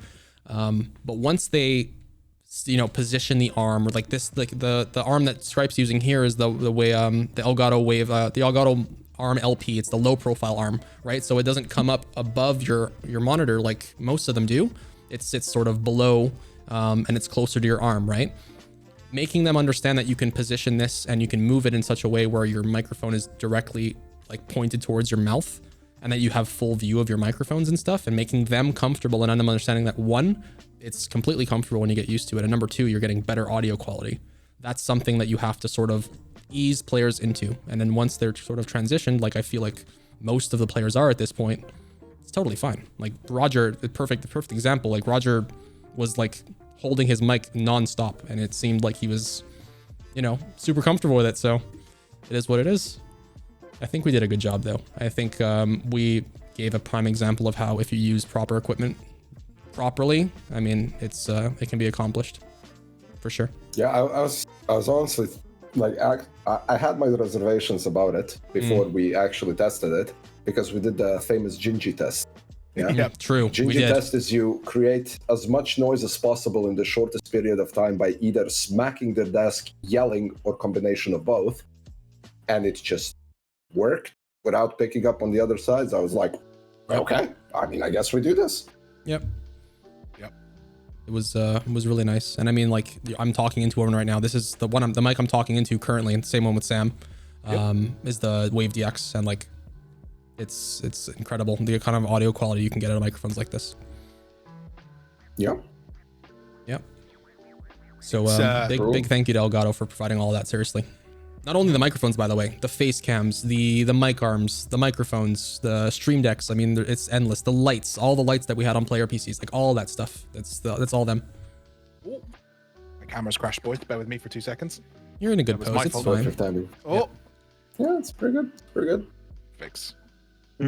After this, do you want to continue on the actual race start? Yes. There's a lot of stuff. I'm actually curious though, chat, if you guys have any questions that you feel like we've not covered enough so far out of all the topics that we've talked about. We can look, and Jasmine's been kindly listing some questions in this document here. I think the first question is really good, Grim. From Said B on Twitter, does Grim know what Grim does? That's a good one. What do you do, Grim? Most of the time. Well, listen, most of the time I know what I'm doing. Yeah, sometimes it's just like kind of crazy concoction experiment that either turns out horrendously or it's pretty good. Pretty good. Sadly, like most of the things that I actually did make or am currently making can't really talk about. Yeah. For reasons. But yeah. Okay. Production stuff I can talk about mostly. Yeah. Sam, tell me when you're good. Do I have to? Yeah, you have to re-invite me. 2 seconds. I'm jumping out. Okay. Grim, can you read the next question while I handle Sam's issue? Sure. I'm just going to top down. Yep. Go for it. Shoot. Signed Doo-Doo. Asked a Nice. question. Doo-Doo. Okay. Asked the question on Twitter. What makes you change the venue every time? From the outside looking in, it seems Arcadia was a great overall, for example. Great question. Well, it's not only about basically how it happened this time. We had like bigger aspirations this time, and we were always already really familiar with the Erupt from the first Sanctum race we did there, right? So we kind of felt cozy going back there because people at Erupt are really great, and second family, honestly. Like home there. Yeah, I mean, Yeah, the like people home. at Erupt, I mean, it's like they're literally like second family to us. It's crazy. VV's in I'm chat. not sure I have Erupt shirt. I have two of them. Shirts here somewhere. I yoinked big time. Did you yoink? I yoinked a lot. Yeah, We didn't get the staff one I yet. asked Dario specifically for some Erupt shirts. We didn't get the staff one. I'm still sad about that one. Yep. No, but like Grim said, like overall, changing the venue is, it comes down to a lot of factors. Jasmine, who primarily handles all that stuff, she's very good at discerning what the right move is and what isn't. And she always does what's in our best interest and what's our best favor. So wholeheartedly trust her decisions on that stuff. And she's always kept us in the loop and asked us what we think, because our information and our opinion is also valued, which we appreciate. So, yeah. Yeah, she comes to us and sort of like goes like, "Hey, what do you need? What do you want?" Yeah. And we say this, this, and this, and then she goes out and sort of like talks to a litany of people and venues and all that sort of stuff, and tries to get us like the best deal that we can get as an organization, and sort of like the thing that's going to be like. And I think the thing for us specifically is like, if you understand what World of Warcraft is, that's such a benefit for us. Oh yeah, it's huge. Imagine having to say like World of Warcraft experience on your job resume. Like, it's funny because 99% of places you'll apply to doesn't apply at all. That means nothing. But for us in our field of work, it's everything, honestly. Mm-hmm. Yeah, just like a quick thing regarding what you said, understanding what World of Warcraft is. This, you think it's like a niche thing that you just say, but I dare you to try to book a venue when you tell them, "When we're going to arrive there, when are you going to leave?" No idea. Yeah. We'll tell you a day before we know. How's that? Yeah. No, well, it's a week. It's 2 weeks, isn't it? That's what we get. Like, I mean, like, and that was with the old model of Heroic Week coming out the week before. Yeah. Like, we would usually get that. You get a patch date 2 weeks before it drops. You know, a window of like, oh, it's probably going to be June or whatever, but like, you don't know until 2 weeks before the actual thing. So imagine trying to book a venue, but sort travel, doing all that stuff without any of that information, which is why Jasmine's a hero. Yeah. Yeah. The hilarious part is like, so I imagine this conversation going like this. Okay, so how long do you need the venue? Well, between like 7 and 14 days. Yeah. Oh, okay. When do you need it? Well, you know, somewhere around December. Yeah. Yeah. It's like, yeah, it's nuts. There's actually a great question in chat, and just slightly change the topic for Rasmus, because I miss hearing from Rasmus a little bit. For Rasmus specifically, by Fluffy DK in Twitch chat, assuming you've got graphic design experience from non-esports related jobs, what's the biggest differences between retail and Echo? Retail. What does normal graphic design? Yeah, so Rasmus, like before I met you, Rasmus, I know you probably still do maybe a little bit. You were doing like amazing chat blockers and stuff. You know what I mean? So maybe from that, like, what's the difference between working freelance and Echo? Yeah. Short, simple answer: time, I guess. I don't do commissions at all anymore because I don't have time for it. Working for Echo has been so time consuming. It's like a full-time job. That's the thing. And as soon as a race is inbound, it's just which you do on top of having a real, like, normal real-time job as well. Yeah, Rasmus literally works a real full-time job, by the way. Like, he still has a full-time job, which is nuts. Yes, I work 8 hours a day, every day. It's insane, man. I can't believe you still do it, dude. It's unreal. And Echo is just a side hustle, basically. Yep. It's a pretty good side hustle. We might need backup next race because it's closer than we think. Definitely. Maybe. Who knows? We want to do another question before we get on with our little conversations. There's a good one here. It's actually on the subject. So from Ledoux on Twitter, Ledoux, I don't know if that's French. How did you all get started in media production, and how did you end up working for Echo? Who would you want to start? First, lawyer. You go, Sam. Oh. Okay. So I worked in live production. I used to do corporate production stuff. So I used to do things like product launches or trade shows for companies like Microsoft, like Aston Martin, Jaguar Land Rover, JCB. So I used to work for the companies like that. So like if they were launching a new car, like I used to do the Geneva Motor Show and stuff. So like, and my role in those companies was I was in charge of asset generation for like show stuff, as well as like running live production. So I used to run streams for these product launches and things. And I think me and Mitch have a very similar sort of like story in this one, that like when I made it through like quite a little bit of the COVID crisis, keeping a job, but obviously when that stuff hit, that whole industry like I wish I drove an Aston Martin, Caleb, but that whole industry kind of like got cut off, right? Nobody could go and do an in-person event anymore, so we like switched to digital, and like that lasted for a year or so, and then my company kind of said, hey, we're not going to do this anymore because there's no work, and I got made redundant. And a guildie of mine, Vulcan, I was raid leading in my guild at the point, and he posted me a tweet from Echo, which was a hit marker link, saying that they were recruiting like a creative director. I applied thinking like I'll never get that, and here I am 2 years later, race to world first. It's weird. Was that 2 years? Yeah, man. I joined in March 21. I joined. So me and Rasmus are May. Yeah, like you guys, because that story's funny. So I start working at Echo, and it's coming up to the Sylvanas tier and Sanctum of Domination, and I'm starting to build all these assets for Race to World First, and I'm like, I can't do all of this on my own. I can't do any of this. And then I can throw over to like one of you two because I said, hey, can we get some help? And somebody put a tweet out. And these two responded.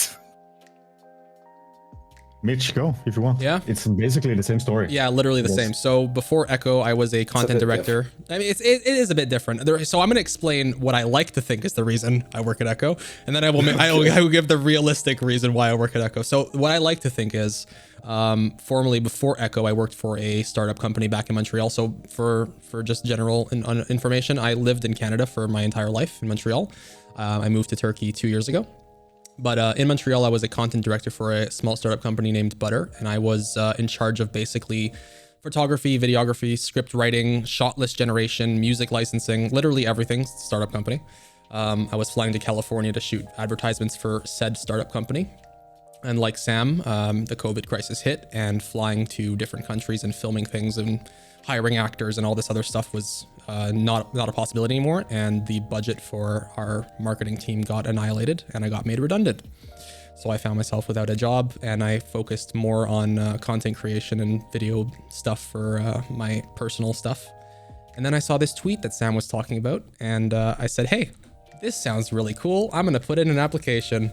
And yeah, I met Sam. We are now work wives, and the rest is history. So that's what I like to think I got hired for. The real reason I probably got hired is because I got a cease and desist, and I got a little bit more clout, I guess. And then yeah, rest is history. Do you want to?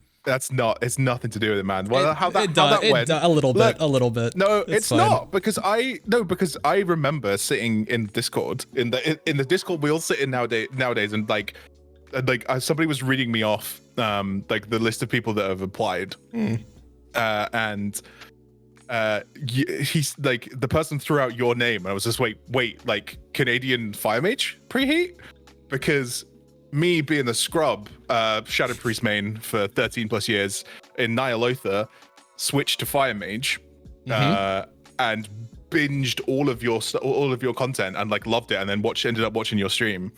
And I was just like, and like loved all of your stuff, and like he went, oh, you know that guy? I'm like, yeah, we hire him immediately. That was how that conversation Grim's went. nodding in disapproval. I really want to hear what Grim has to say at this very moment. I have nothing to say. You played Fire Mage back then too, so he's gonna say, I'm sorry, I didn't tune into that guy. We were all double on use. Plead the fifth, okay? Yeah, we were all double on use, spamming combustion boys during Nyalotha. And then good times. Yeah, Rasmus, for me, on that side front, just to finish that side of the story, like Rasmus, like he showed me his, like we got shown Rasmus's work, and I was just like, he wants to come and do stuff for us, and like I sent him stuff, and I was just like, oh no, like, because like I'm an okay graphic designer, I'm not like the best. And Rasmus's stuff like was like his portfolio. I was just like, this guy is gonna hate everything that I have made. This guy's gonna hate everything I've made, and he's gonna like not want to jump in. And like Rasmus was this dude that just went, yeah, no, I can help with that. Yep. Go Rasmus. I interrupted.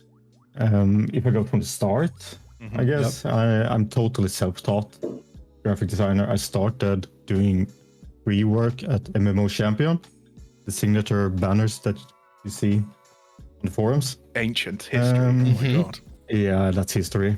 I moved on to Twitter. I accepted commission work. I'm still working full-time job, 8 to 4. And yeah, I've been doing commissions for 6 years for the community. And then the tweet popped up. I DM'd whoever was in charge at that time. And I got the job, basically. I didn't even have an interview. Self-made. Wait, did you Easy. actually all join at the same time? Me and Rasmus joined at the same Mitch, time. Yes. Yeah. Yeah. And Sam was like a bit before. Yep. Yeah. He was Hey, Grim. panicking. Go. It was 'Cause full panic. Yours is ours was like, we need people now. We need you to fly here now. This needs to happen now. Grim's is a little bit more chill. So go ahead. Yeah. I mean, it all started back in Niloth, I guess, coincidentally. Yeah, where Nogi said that the guild needs some help making weak auras, right? This is where I come from, the weak aura era. And I said, yeah, why not? Sounds fun. I did that for a bit, and the next year they said, yeah, we want you to do this not full time, but I want you to do this for every race, right? And I was like, okay, this is interesting. Echo. Let's see, maybe it's cool. Let's try this out. And from that point on, I got involved in more and more and more things, where it turns out that it appears that I'm no longer doing weak auras because quite a bit of other stuff to do. But that was basically it. It was just came from that and just kind of became this thing where I now Stop being good at stuff, Graham. Yeah. Maybe just stop being mediocre. Yeah. And then maybe stop asking you to do stuff. This is a great moment to let Twitch chat know. If you ever want to make Grim smile in the morning, you need to whisper Grim Lockout on Torn Mill, and you ask him, can you make this weak aura for me? And it will make his day. Yep, he'll love that. He will love it. He will spend so much time making you a completely custom weak aura. He doesn't flinch at the words, hey Grim! That's all. Listen, this is actually a surefire way to get him to ignore this. Oh yeah. I think that's full efficient. by now, but it's fine. It's whatever. Yeah, so there you go. That was a really good question. That sparked a nice little topic there. That was nice. Yeah. Just reminds me, if we want to stick in that sort of era for a second, Mitch, I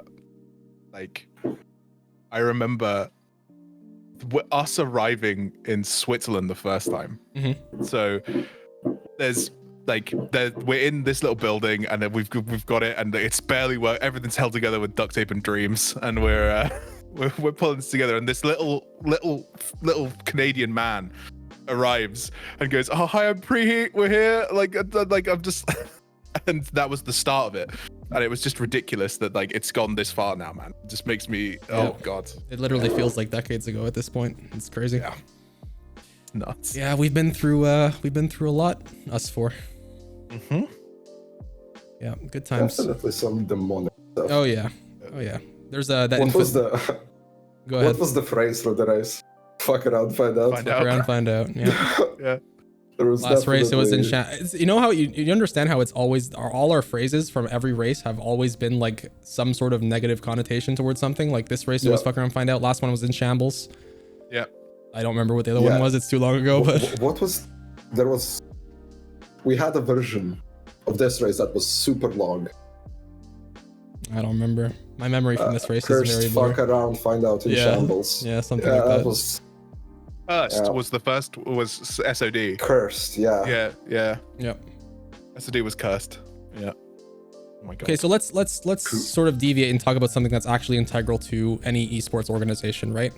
A lot of startup organizations and stuff, they need certain things to be in place in order to operate properly, right? And we really put an emphasis this time around on Media Day, because Media Day for us has always sort of been something that we've wanted to achieve but have never actually achieved in its fullest capacity.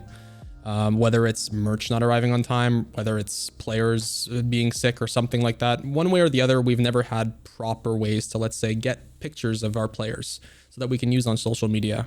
or Rasmus has been demanding this for years at this point, proper headshots so that he can use on thumbnails. Right? Oh, yeah. So this race, we really put a big emphasis on media day, and Rage, we actually got headshots of all of our players in full HD quality. Shout out to Kylo and Mario who made that a possibility. Obviously with the help of Rasmus, he was there like telling players how to pose. But I'm gonna say it. Yeah. Not on the media day, the day after. Okay, yeah. Okay, anyway, it happened. That's the good thing, right? We got pictures. Yeah. Yay. We did But that's them. a good story. That's a good story. Yeah, though. yeah, go for it. I'm gonna pull up some pictures of the headshots because they're actually really So nice. They are not basically, edited, what by the way. happened? That's Basically okay. what Yeah, happened- nobody judge Rasmus. It's okay. It's okay. Yeah.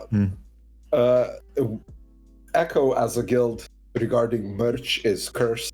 It just it is what it is. Like I don't know what's happening, but it just Voldemort is. topic, you mean? Yeah, Voldemort. it's, I don't know what's happening with that. It's just cursed. You can order merch now. It will somehow be late for the next race. It doesn't matter anymore. So basically, we have a media day, right? We need to do headshots. We need to do some deliverables, blah, blah, blah, blah. But we don't have player jerseys. You cut out, Grim. Say that again.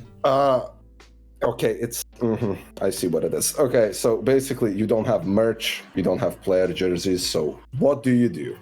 I will strictly remember this glorious conversation outside of Erupt where Scribe comes in, we're all there inhaling nicotine, right? And Scribe not, he's just there inhaling fresh air. And we somehow get to an idea to send someone to Hamburg to pick up the merch manually and drive it to Switzerland in like a 16-hour notice. Like you need to leave now. So somehow we managed to find a friend of Sven, who's actually working for Echo, who was willing to sit on a train to Hamburg, pick up a merch, and then take another train to Switzerland to deliver us merch. Yeah, that was That guy- happened. that guy is a champion. That's a legend. That guy's a I legend. really hope he's watching this. I want to give him another hug, man. Yeah, I can't Yeah, remember his that name. guy's But a legend. it's making me feel so bad about it Yeah. because he was an actual hero. This dude turns up at like 9 p.m. with like a backpack and a suitcase full of Yeah. like Jerseys these and jerseys, sweaters and it's just and like everything. yeah, man. Yeah, Yeah. absolute Legend. Chad. Yeah, what a legend.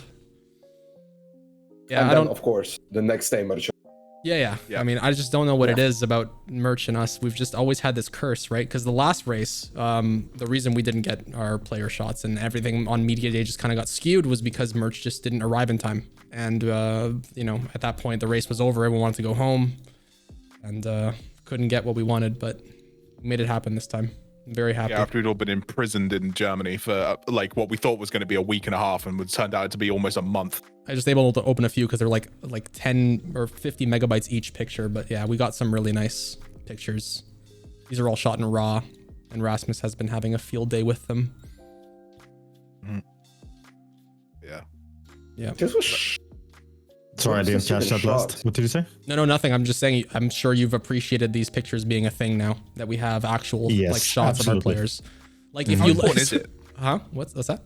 I was going to ask Rasmus how important it is for like this stuff, like for us to have these. Yeah. It's super important, especially with MDI coming up in a few weeks as well. Yeah, like think of all the events that we use. Like if you look, I don't know if you guys are subscribed to Gingy on YouTube, but if you look at his thumbnails on every video, he's had the same thumbnail face for the past like I don't know how long now. You know what I mean? This allows us to give him a new face to those thumbnails, which is fantastic. There you go. No longer have to have Gingy shocked. Easy. shot.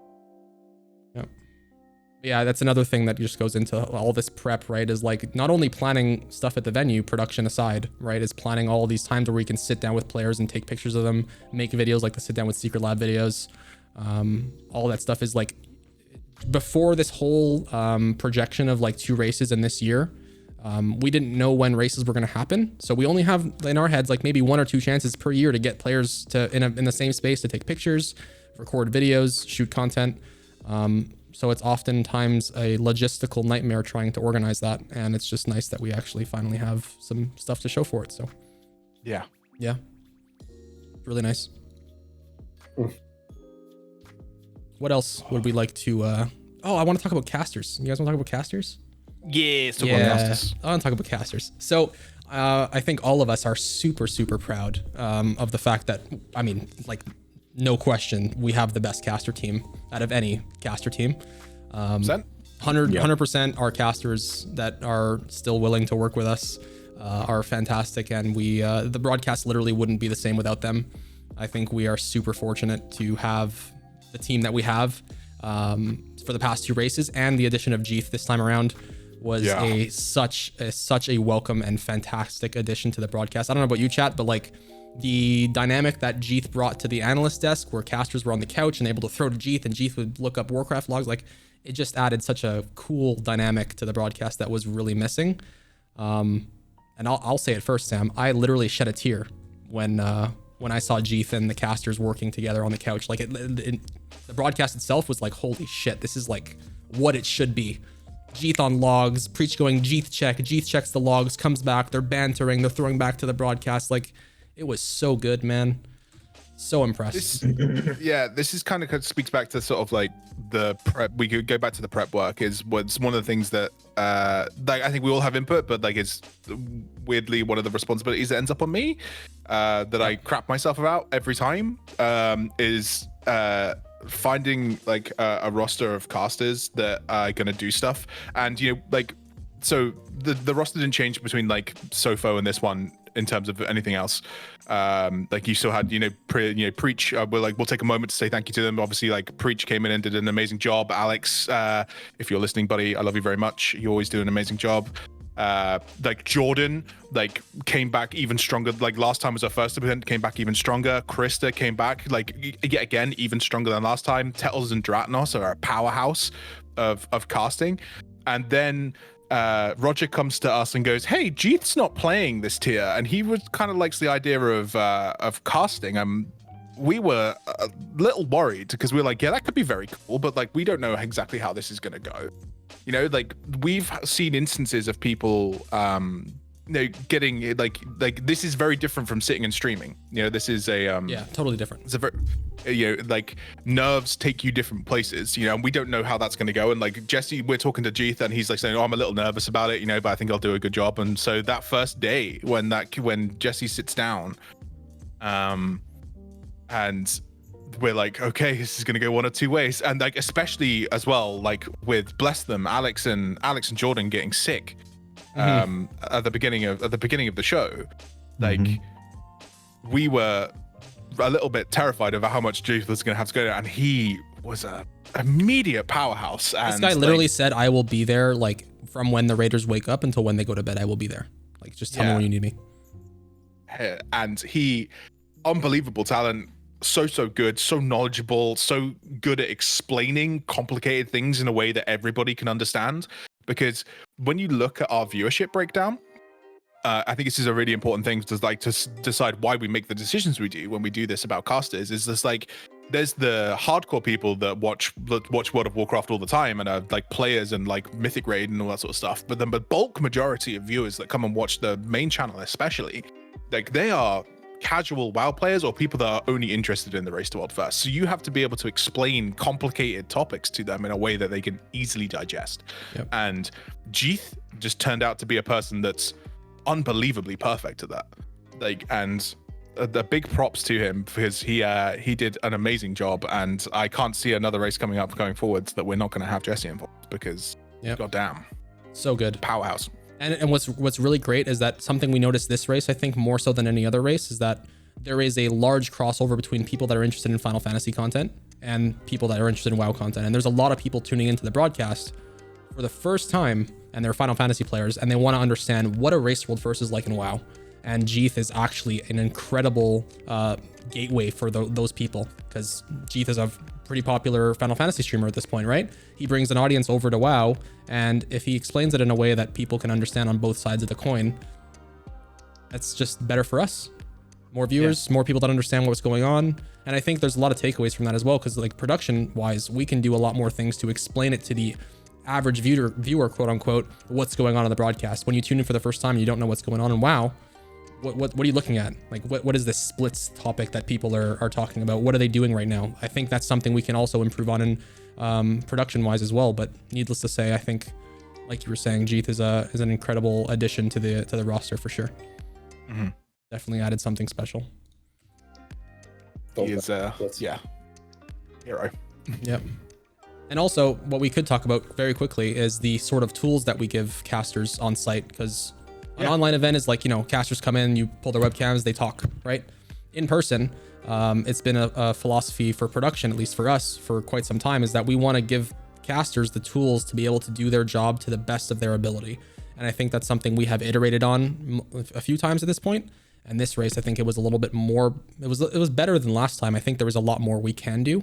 But yeah, casters being able to have access to things like logs and a replay tool, and even stupid simple things like being able to adjust their volume or listening into comms without them having to ask us, or talking to production without it being really noticeable on stream. Like, yeah, Sam's showing you right now, this is the Stream Deck Plus, something new Elgato released recently, and all of those knobs and buttons, like all those faders, those were all assigned to controls that casters had themselves, where they could do basically anything they wanted, and have access to, like I was saying, listening to comms, listening to music if they wanted to listen to music on stream. Like, yeah, we Yeah.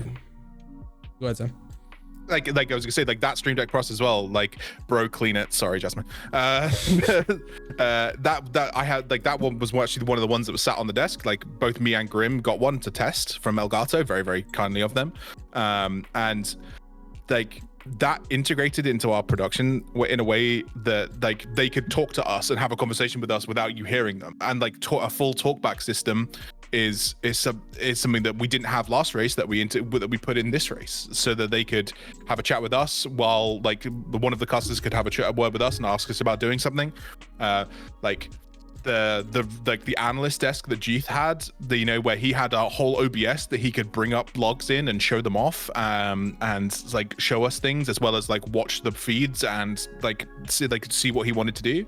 Like all of these things are better. And like, yeah, if we can implement a full replay system next time around, so that we can pull up things and reiterate on clips for educational purposes and stuff, like that's the next step for us in terms of what's next. Biggest thing missing right now is if like Preach or any of the casters, Jordan, Alex, like if any of them say, I want to see what just happened on Zalia's POV, I just saw it on the multi-view, I want to see what happened just now.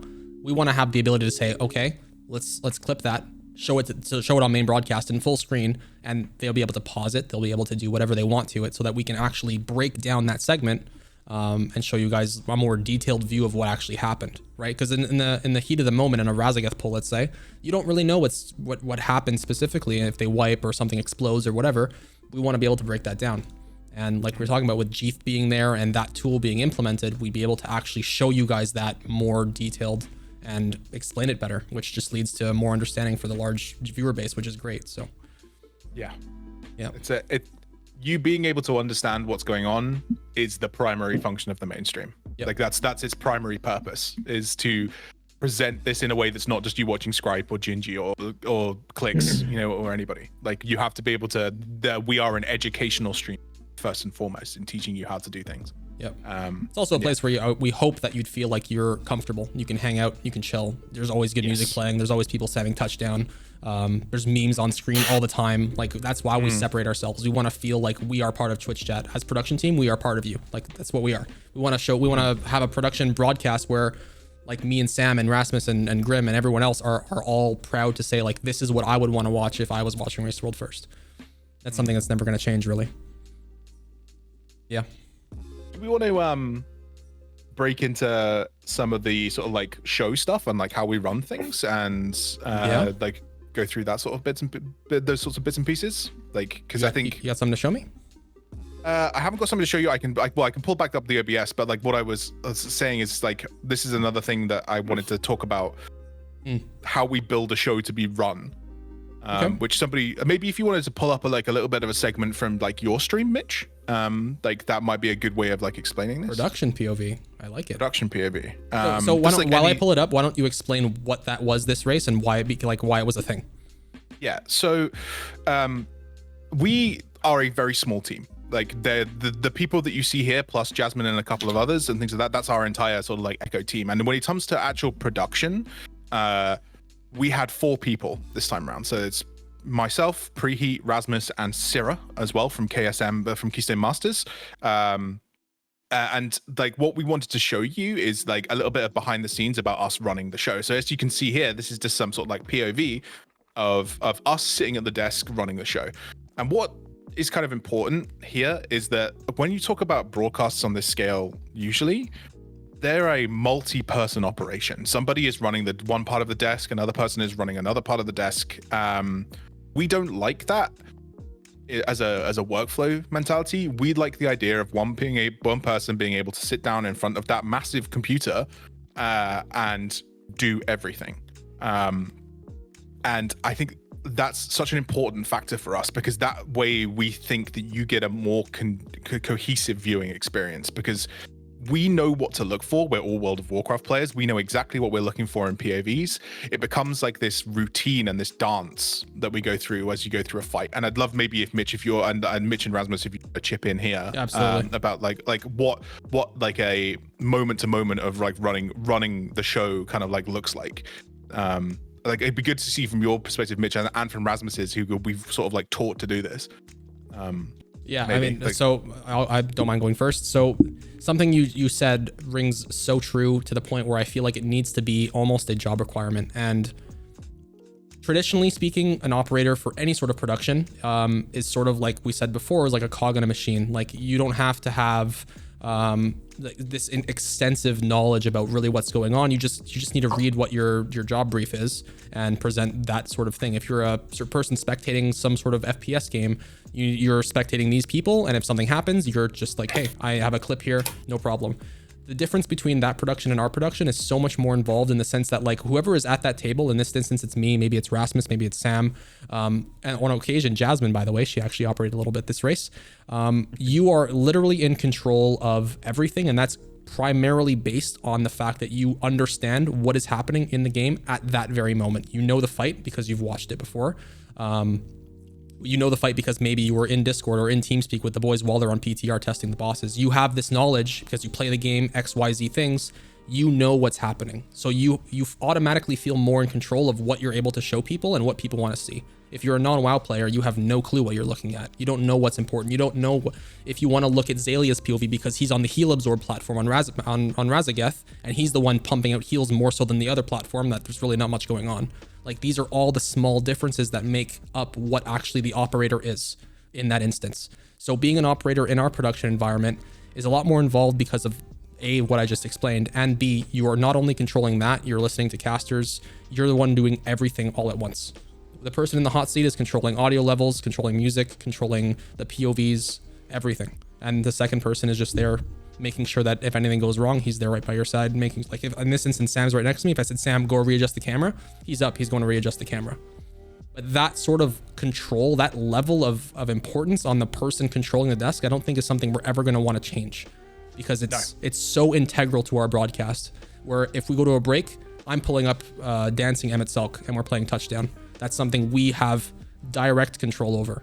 And you will not find this anywhere else in any other organization, I'm pretty sure. Don't know that for a fact, but I'm pretty sure that that is a massive difference between us and everybody else.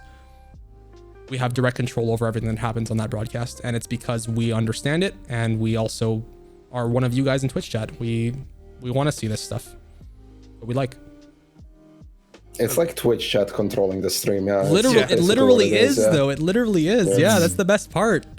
Like, we don't want to be that like sterile environment where it's just like it's informative but it's boring. There's no emotion, there's no passion involved in it. Like I feel like, at least for me, maybe I'm biased, but I feel like if you're a viewer of the Echo stream, like you feel the love that goes into what we do.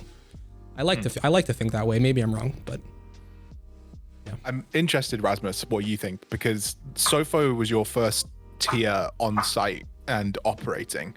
Do we want to tell them? I mean, if you want to tell that story, you can tell that story. Yeah, like, oh god. But like, what was that like? Maybe like last time versus this time. Like, what was it like when you, like, the first time you sat in the chair and you were like, you're like, we call it driving, right? Like, so it's like, what was the like first time driving like? Actually, really easy. Not gonna lie, because it's set up like idiot proof. That's the thing. The whole setup is idiot proof, basically. That's why we got Jasmine as well. I'm sorry. Not Oh, What?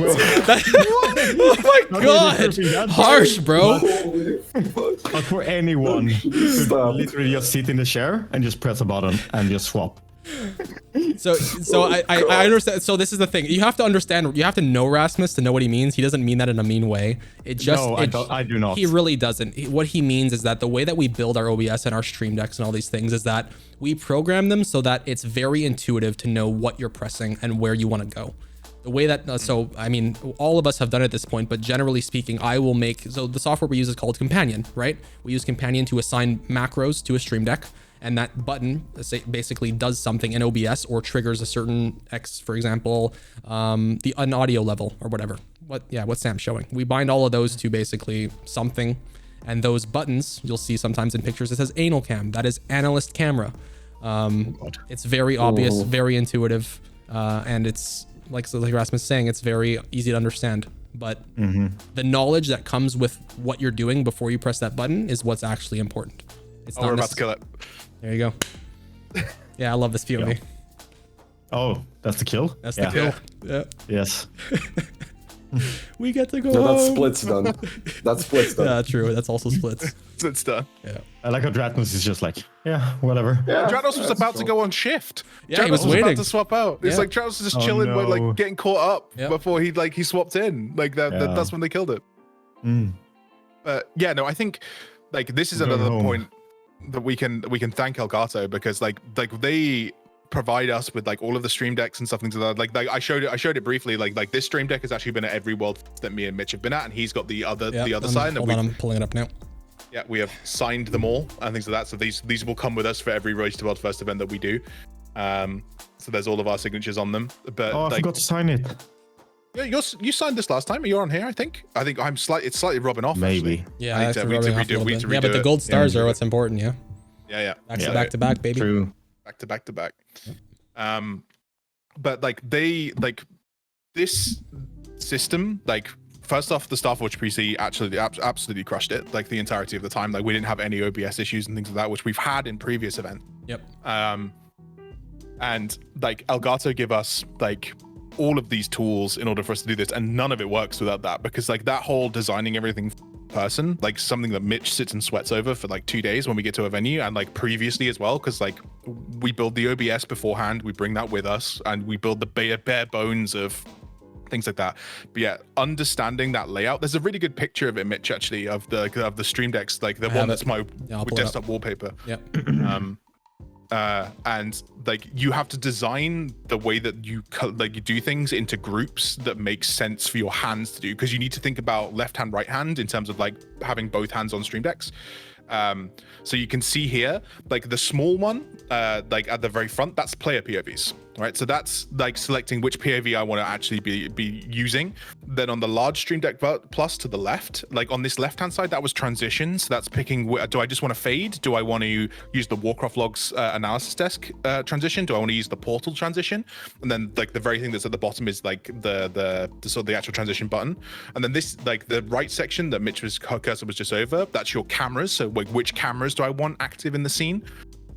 And then to the right, that's all audio, essentially. Like most of that is just audio control. Yep. And like muting casters, unmuting things. Somebody asked in chat a minute ago, how easy was it to communicate with casters? Those purple buttons, the top one on its own, that was what you pushed to communicate with every caster at once, so they could hear us, you couldn't hear us. So we could send them all a message, and then we had individual buttons for all the casters as well. So if it's Alex and Preach on the desk, on the couch, and Jeeth sat on the analyst desk, I can just push Jeeth's button and say, hey, do you want to prep a segment? And then I can speak to Alex and go, hey, Jeeth's got a segment coming up, you should throw to him. Like, so communication is just like second nature. Like we can just like press and go. And like, it's silly to think about, but like the level of detail that Mitch thinks about when he's building these is really important, because it's like I need things on this side that can control mostly my visuals, and then things on this side that control mostly my audio, and everything's grouped so that you can, when you run a transition, so say we were coming back from a break, that's a great picture of it actually. Yep. Super good. When you're coming back from a break, right? So we've like things like that. So we're selecting the player POV first. making sure that we're on the caster camera phones. We're talking to the casters, counting them in. We select the right transition, press the transition button, transition runs, unmute the casters, go to that, then immediately send L shape to preview, so that you preview your L shape, pick the player that you want to be watching in that situation, and then transition into the L shape with everything. So like that's 10 button presses, and it's after a day, it's second nature, and you're just pressing things, and just like you're running through this sequence of buttons. Yep. And yeah, and like Mitch, if you want to explain like what everyone's looking at there as well, because I think that's probably important. Yeah, I think the most important thing is understanding, like I was saying before, understanding what you're looking at, and also having the information readily available in front of your eyeballs to know what you're looking at. So like up here, you'll see there's 3 24-inch monitors, and all of these are multi-view, or except this one. I guess this is just caster camera at the moment. It was multi-view at some point, but anyway. We have a POV from each player, let's say, aside from players that basically weren't involved in that multi-view. But we have all of the POVs up top, and then we have our main OBS, which is where we're streaming from. And then we have our audio mixer. We have our Spotify, which is a playlist that we curate every race. We have TeamSpeak open because that's actually how we pull audio from TeamSpeak. We're logged in to TeamSpeak on the production PC, and we're in there muted, but we can also toggle it so we can hear it ourselves. Little notes for ourselves.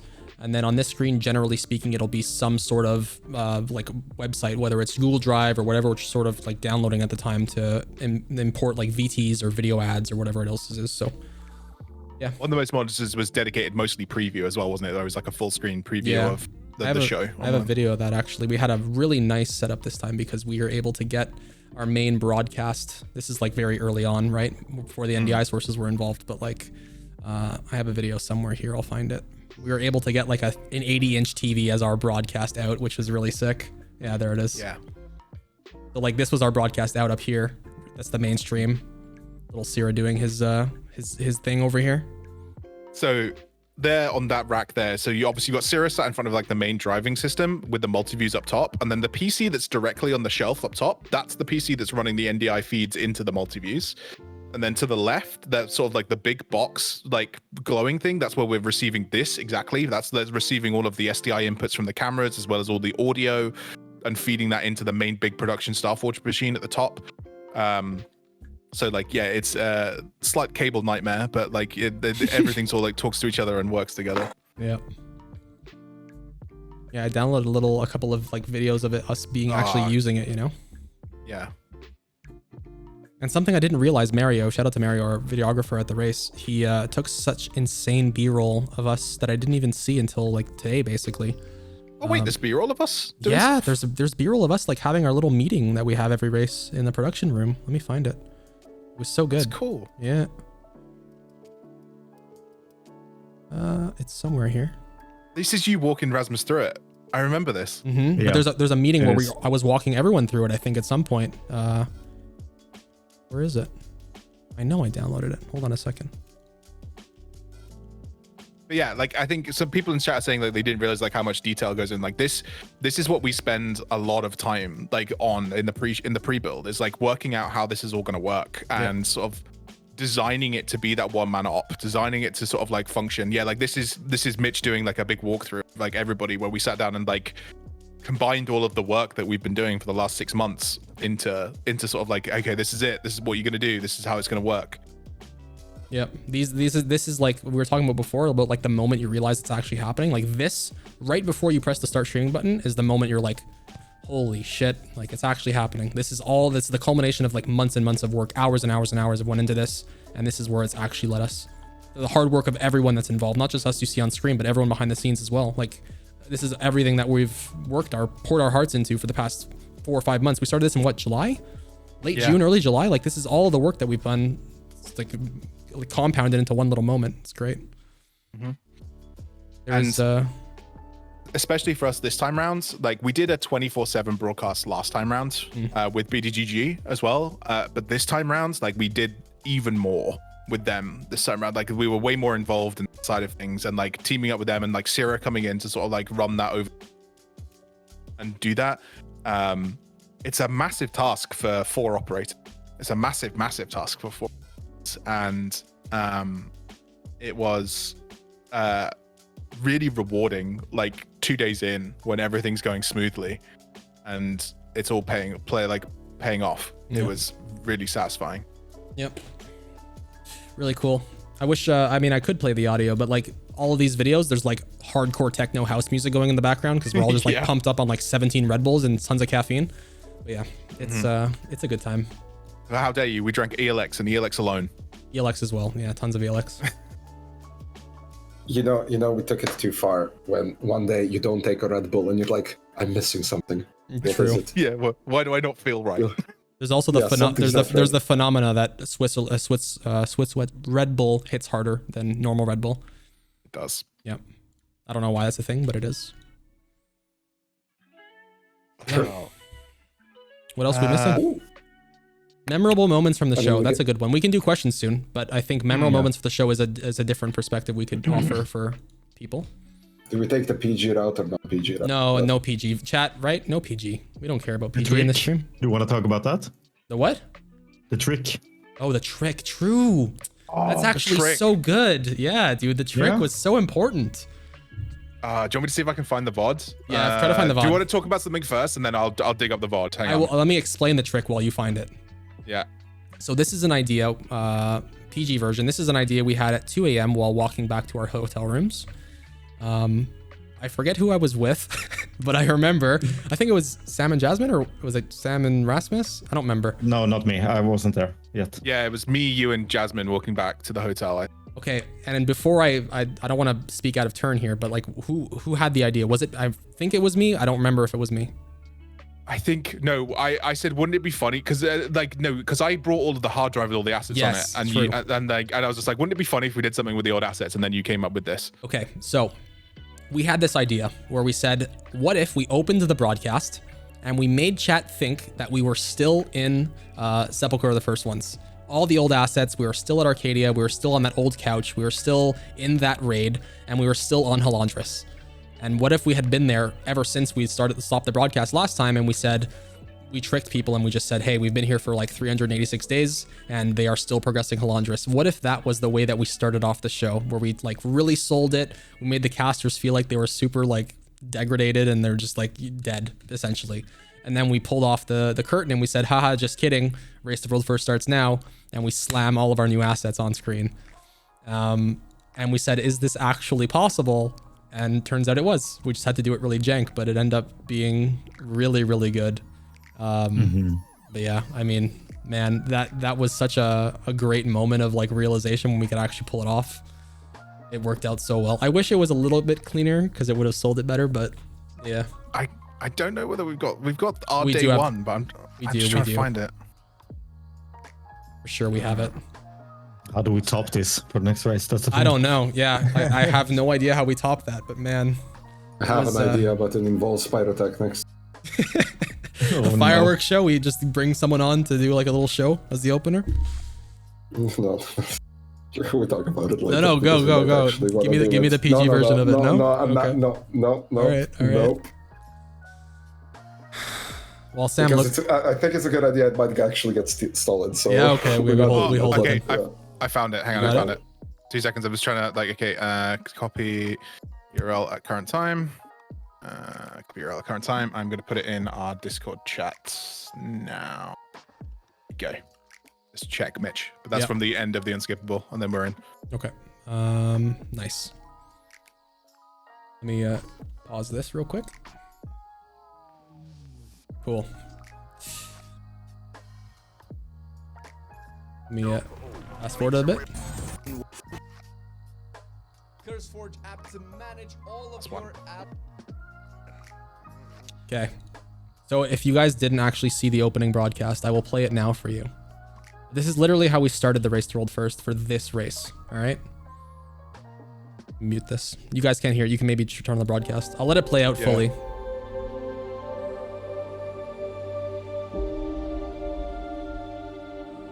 It was so good. I'm so proud. I'm so happy we did this, man. Such a dumb idea, but it's so good. It worked out so well, though.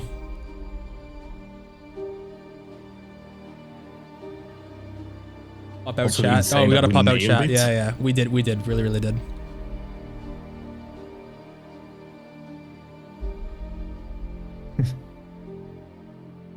There you go. There you go. Hello, everyone, and welcome back to day 277 of the Vault. Sepulchre of the first one's Halondrous progression.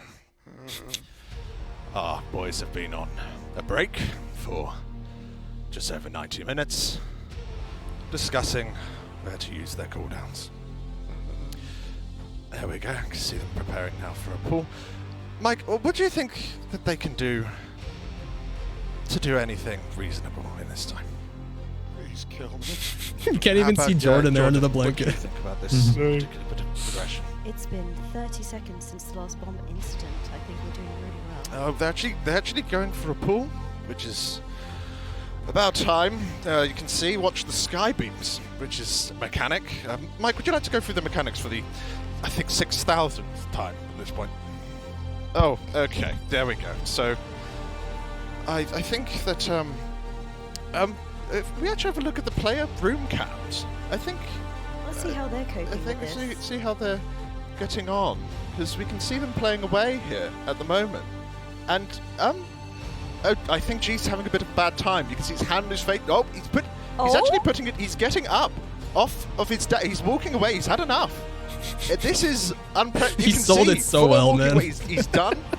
He's I don't blame him. He's absolutely done. What? Are we saved? Is it over? I think it is, Mike. I think Is Mr. Crab dead? Are we safe? He's here.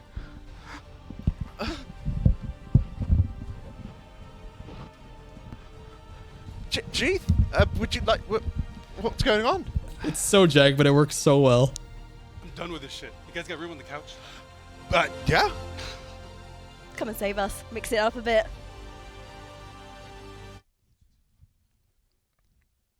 Oh, man.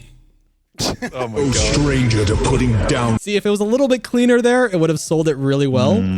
Yeah. But at the If end we'd of have got the green screen. yeah, If we'd have got the green I mean, screen. dude, this was like a really last minute thing. You know what I mean? But I felt like it was jank enough where Twitch chat would appreciate it and they wouldn't really care that it looked like meh.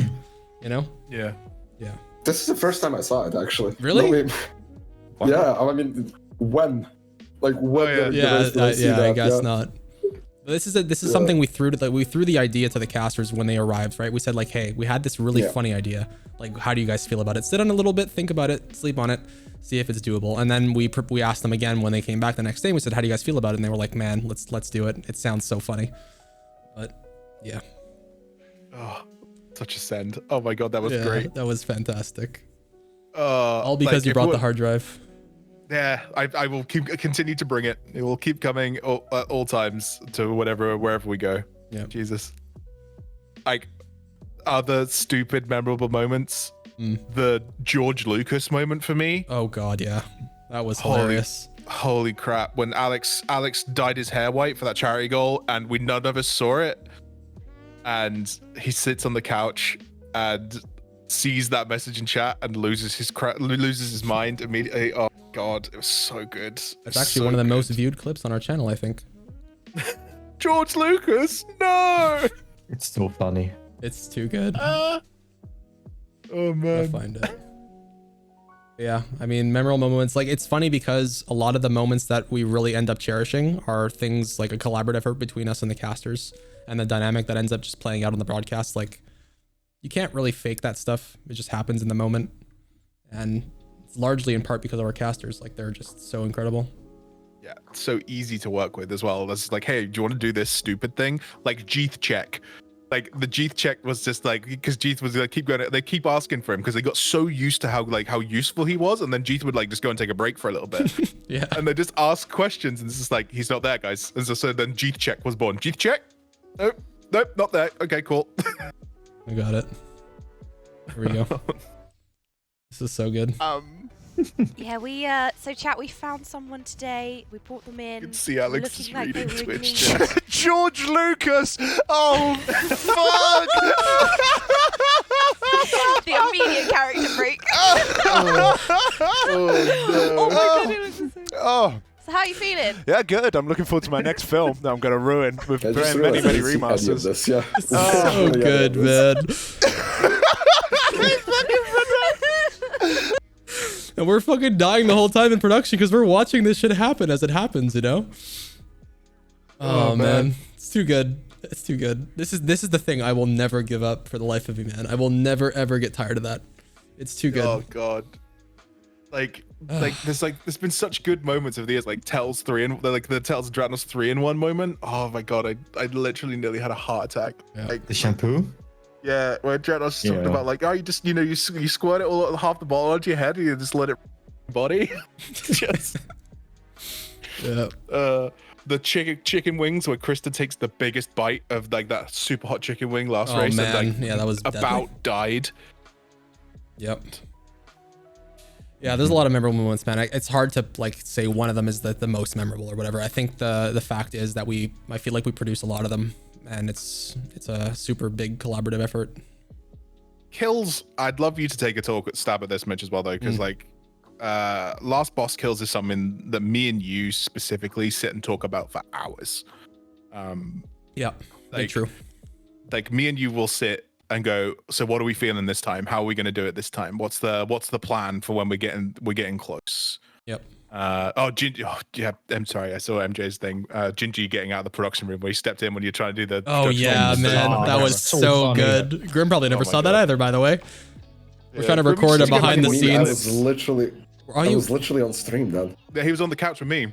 Was he? Yeah. Oh yeah, true. Yeah. Yeah. Okay, so you did see it. I saw that one. I died on Mike's that one. butt making a guest appearance.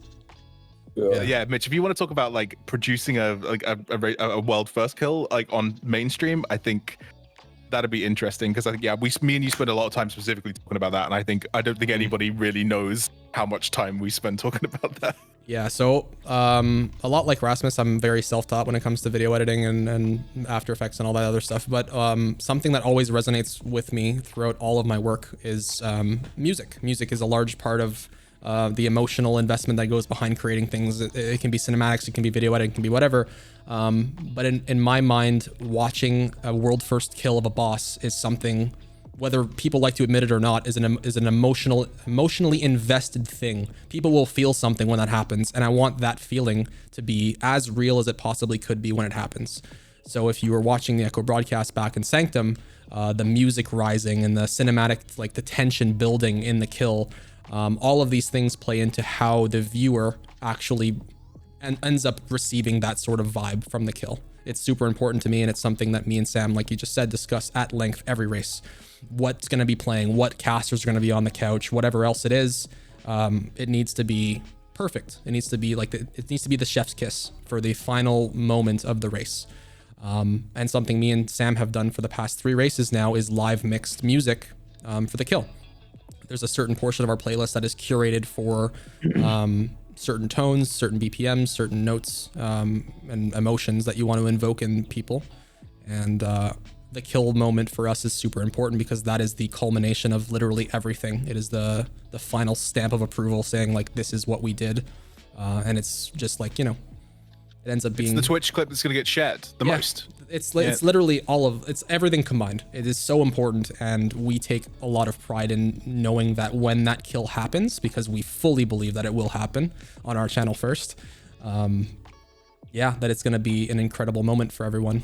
And it doesn't hurt that we have the best caster team ever, and it doesn't hurt that you have people behind the desk that are super emotionally invested in what they're doing. Like all the reactions you see from behind the scenes, I don't know if you guys have seen them past ones, but like we are jumping and screaming when the kill happens. Like we're not just passively operating the desk, we are super invested in what's happening, and we're just as excited as the players are when it happens. So all of that tied into the kill, super important.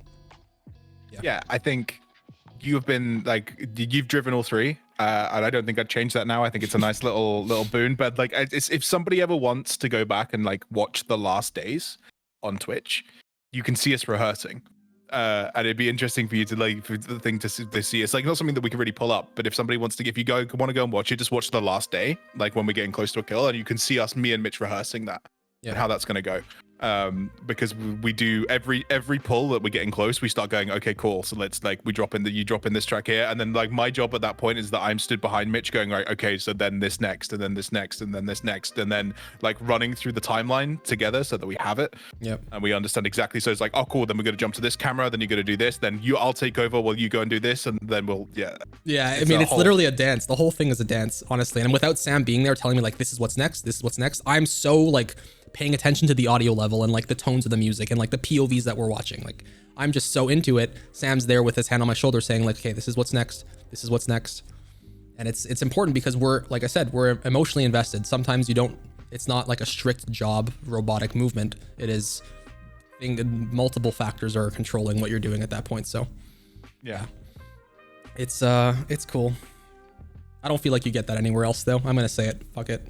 Only on the Echo Esports broadcast do you get that kind of investment. It is what it is. Agree. Yeah. That's producing a kill. It's not just as easy as you think it is. And then we saved Christmas. Yay! Speak for yourself, okay? True. I need to say it in front of this many people is that I'm very thankful that you released me. They let me go home for Christmas. I am a benevolent god. Thank you very Just much. kidding. I will always appreciate it. Thank you, Grim. Thank you, Jasmine. Thank you, Mitch, for agreeing to be the ones that tanks stay behind while I was released. I'm very grateful. But at that one, Mitch, do you want to take a little quick cheeky break? Just then let people get up and stretch their legs, and then we'll come back and do some Q&A. That sounds good. Little 5-minute break. A tight 5.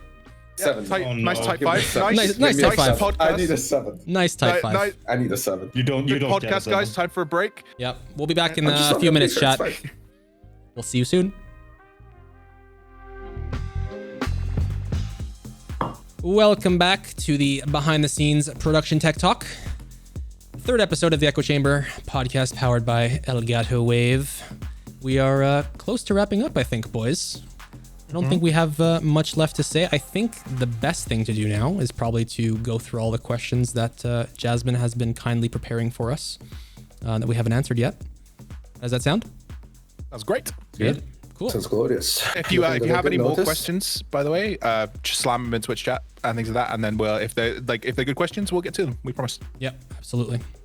So, Do you know how you know that this is taking longer than expected? yeah, we knew You this was going started to to happen. take an accent. Yeah, but you started to take an accent, and we know what happens when we start Oh, it's going the French. Yeah, it's the French down accent. the- Yeah. It's Yes. Yeah, true. Uh, Okay, No. let's see what's on the docket here. First question for Grim Specific by Arkeen on Twitter.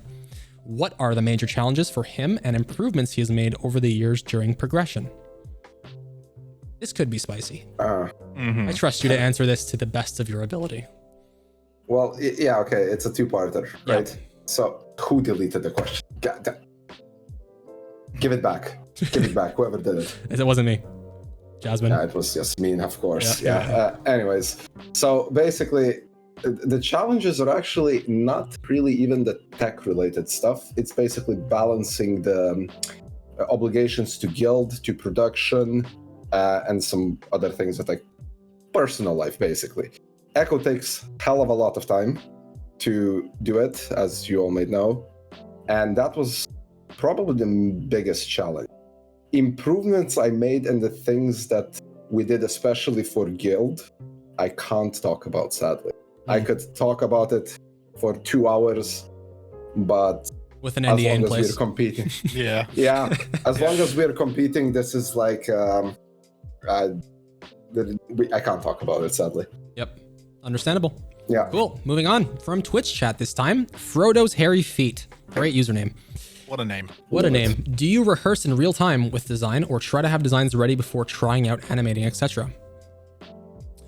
Rehearse in real time with design or try to have designs ready before trying out animating. I'm not sure I completely understand the question. I think I have an idea though. So as far as rehearse, I don't know if either of you guys have a good answer to this, by the way. I'll take a crack at it. So rehearsing as far as designing and animating stuff goes generally happens way before the race for myself, Rasmus, and Sam. We are in constant communication with one another. Like we were talking about earlier on in the podcast, a lot of our design process starts even before we know when the race is happening, has been historically at least. So if I understand her rehearsing correctly, I just mean it in the sense that like you're iterating on something you've already done before. I feel like at this point we have a good understanding of sort of what we want to do and what we want to accomplish on a broadcast. Design wise, or just production wise, rehearsing, I don't think that necessarily happens as much as you think it would. Maybe I'm wrong there, Sam, but I don't know if much rehearsing goes on. It's more about like ironing out the kinks and sort of iterating on designs we think could be better. Yeah, like we do a really good job of criticizing and like picking apart everything that we've done previously. Like we have to do that. It's mandatory for us. Like you have to look at it really as objectively as possible and go, what worked, what didn't work, what could be better, what do we need to cut? Because sometimes we have great ideas for things and then in execution they're just a bit naff and not good, and you get attached to things. And you know, I think we've proven over the last couple of hours that we're all kind of fairly heavily emotionally invested in terms of like, this job and the org and how we do our job. And sometimes that actually can be is a really good benefit, and sometimes it's a downside because you get attached to things. And I think we do a pretty good job of being critical of ourselves and our own work, and it's something that like the three of us specifically have between us is like there is kind of like a no bullshit policy. Like if you like something or you don't like something, you have to say it, because it's necessary for us to grow. Yeah. Yeah. It's such a balancing act too, honestly. Like you're talking and I'm getting flashbacks of a bunch of things. Like we are inherently super invested in the work that we do, and sometimes our passion and the thing that we like the most is what we see only, and that's the only thing we like. And it's really hard to sometimes say like, ah, man, this wasn't worth it. Like there was a moment this past race where like we were all talking, me, you and Rasmus, and we're like, man, is this portal worth it? Like this is like 400 hours at this point, is it worth it? Because this is all this is all that we're working on right now. Like, is this worth the time investment that we're putting into it? Like we ask ourselves these questions all the fucking time, you know? It's such a big balancing act because we don't know if it's really gonna be what we want it to be until we finish it. But then we're also spending a significant amount of time on doing said thing. So yeah, it's tough. Sorry, Rasmus, I think you want to add something maybe? No, it's all good. All fine. Cool. Okay, great question. Fantastic question. One in Twitch chat by Lashy. Hello, Lashy. Nice to see you. What did you guys miss the most while you were away at race? Bed. my own bed. My own bed. Grim? The real answer, like the correct answer is the bed. The real answer is my dog. Aw, Grim's a softie. Shut up. Once you get to know Grim, he's actually like a big teddy bear. It's fine. Sam? Yeah. Like of course, like my girlfriend and my dogs and my like we work at home so much. Like it's we don't have an office. We are all work from home people, and you know, we get into like this good pattern of like, you know, like how my day-to-day life runs is like I like my dog and my cats, I should say that before I get murdered. Like I do have a cat as well. But yeah, like we all work from home, like we all get used to a very good like routine and all that sort of stuff. But like when you're away for it, especially when like my girlfriend's holding down the fort, like looking after 2 dogs and a cat on her own and like tanking everything for like a month. I really miss being at home and helping out and doing all that sort of stuff. It's yeah, but it's worth it. But it's like it's worth it. It's very cool, but it has its downside sometimes. I mean, especially when the race is happening during Christmas, right? It's the timing couldn't have been worse this race, you know. Yeah, it sucks. It is what it is, but hey, man, I mean, we're all super invested in, and we made it work, I think. So, what about you, Mitch? Definitely my bed. I mean, that's like the top thing. A good night's sleep is so underrated. If any of you are taking it for granted, like I am currently with my degenerate sleep schedule, miss having your bed and your comfortable pillow, definitely number one. Obviously my partner and just like feeling at home. Like I'm a very big homebody. I don't know. I just missed being comfortable and not having to stress every day and being sleep deprived. I didn't really miss that much. So having good sleep I think we all average like 15 hours of sleep when we got back, probably. Yeah. Solidly. You can actually think like, oh, you're going to be at the hotel. It's going to be awesome. But it's actually good for like 4 days. And then the bed feels like a brick. You just want to get home to your own bed.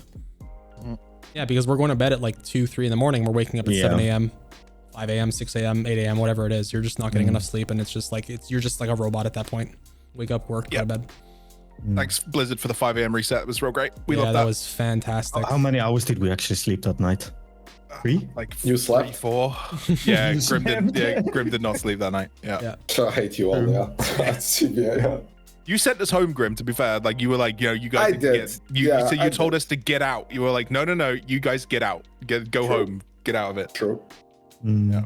There's a question that got asked, and I want someone who's not here to answer it. If she's here. Jasmine? Hello? Do we summon her? Yeah, we summon her. Jasmine. Yeah. Jasmine, unmute. Mute you, demon. Wait till Twitch chat latency happens. Yeah. I mean, she heard it already, but it's probably like a phone angle, so she's probably not Man. on the Okay, I'll skip this PC. question. We'll come back to it hold because that one. Yeah, this is a good question for Jasmine. Okay. Hoggy X1, can you guys talk about how you integrated the raid frames on the side of the stream? I'm so confused. Are you watching the right broadcast? Yes. Yeah, So yeah, hold on a that's what I'm second. saying. That doesn't sound like us. Well, I can tell you how the players do it. There's this in-game feature called raid frames, and if you enable that, you can actually see all the players that are currently in your current raid. That's how they do it. I don't know how we did it. I don't think we did do it. I don't know. No, we did not. No, that's the other broadcast, I think. That's the I see you in hot chat. That's the other broadcast. They do that one, but we'll see what happens next time. Yeah. We've got promises. some ideas. We got some ideas. Soon TM. Yeah. We do like that though. We do like we can not throw it. That's a very cool feature. It's all good, Hoggy. All good. Yeah. All right. Another question for I'm gonna butcher this. Vermanetje. Sure. NDI question. Do you use the OBS built-in renderer or a separate app for capture? We actually tried both. They both have some interesting issues. They both are but not in the perfect. Let's go with that. But in the end, we use OBS's plugin to output for capture. So just for everyone's knowledge, there is a filter you can add to certain sources where you can NDI that source out as a filter on the source. And there's also a plugin as a tool in the top of your OBS that allows you to output the preview or program of your OBS feed. We tried both. Yep. Yeah. Also, a birdie told me that someone unmuted, so... Jasmine, are you here? Jasmine? Hello. Hello. I have a question for you. Actually, Ziwarias has a question for you. I'm just saying I can't hear Mitch, yeah. Oh, okay, someone else asked the question. I can do it. Yep. Jasmine, we have a lovely question for you that I think you're the perfect person to answer. By the way, chat, this is Jasmine. She's a true hero. Everybody wave at Jasmine. But Zilwaras says, how do you book a venue not knowing how long the event will take? Well, you're actually really, really smart. You find the right venue, like Erupt in Bern, Switzerland. You find very dedicated people, and then you ask them, hey guys, we have no clue when the next race will actually happen. We have no clue when we exactly arrive. We don't know when players will arrive. We don't know when casters will arrive. We don't know for how long we need your venue. And we obviously also don't know when we actually leave. Would you guys be down to actually do that with us? And then, if you're really, really lucky and you find a venue like the Erupt venue in Bern, Switzerland, then you can actually do it. Other than that, it's an F angle, because that's like the crucial thing. Like, we talked to so many venues at this point. Like, I can tell you, we had like talks and negotiations with 10 plus venues in the last 1.5 years. And it's not possible because the first question I'm asking, so can you actually do that together with us or give us the space? Because guess what? We're actually paying for the space we're renting for that time. And that's a bit spicy as well, right?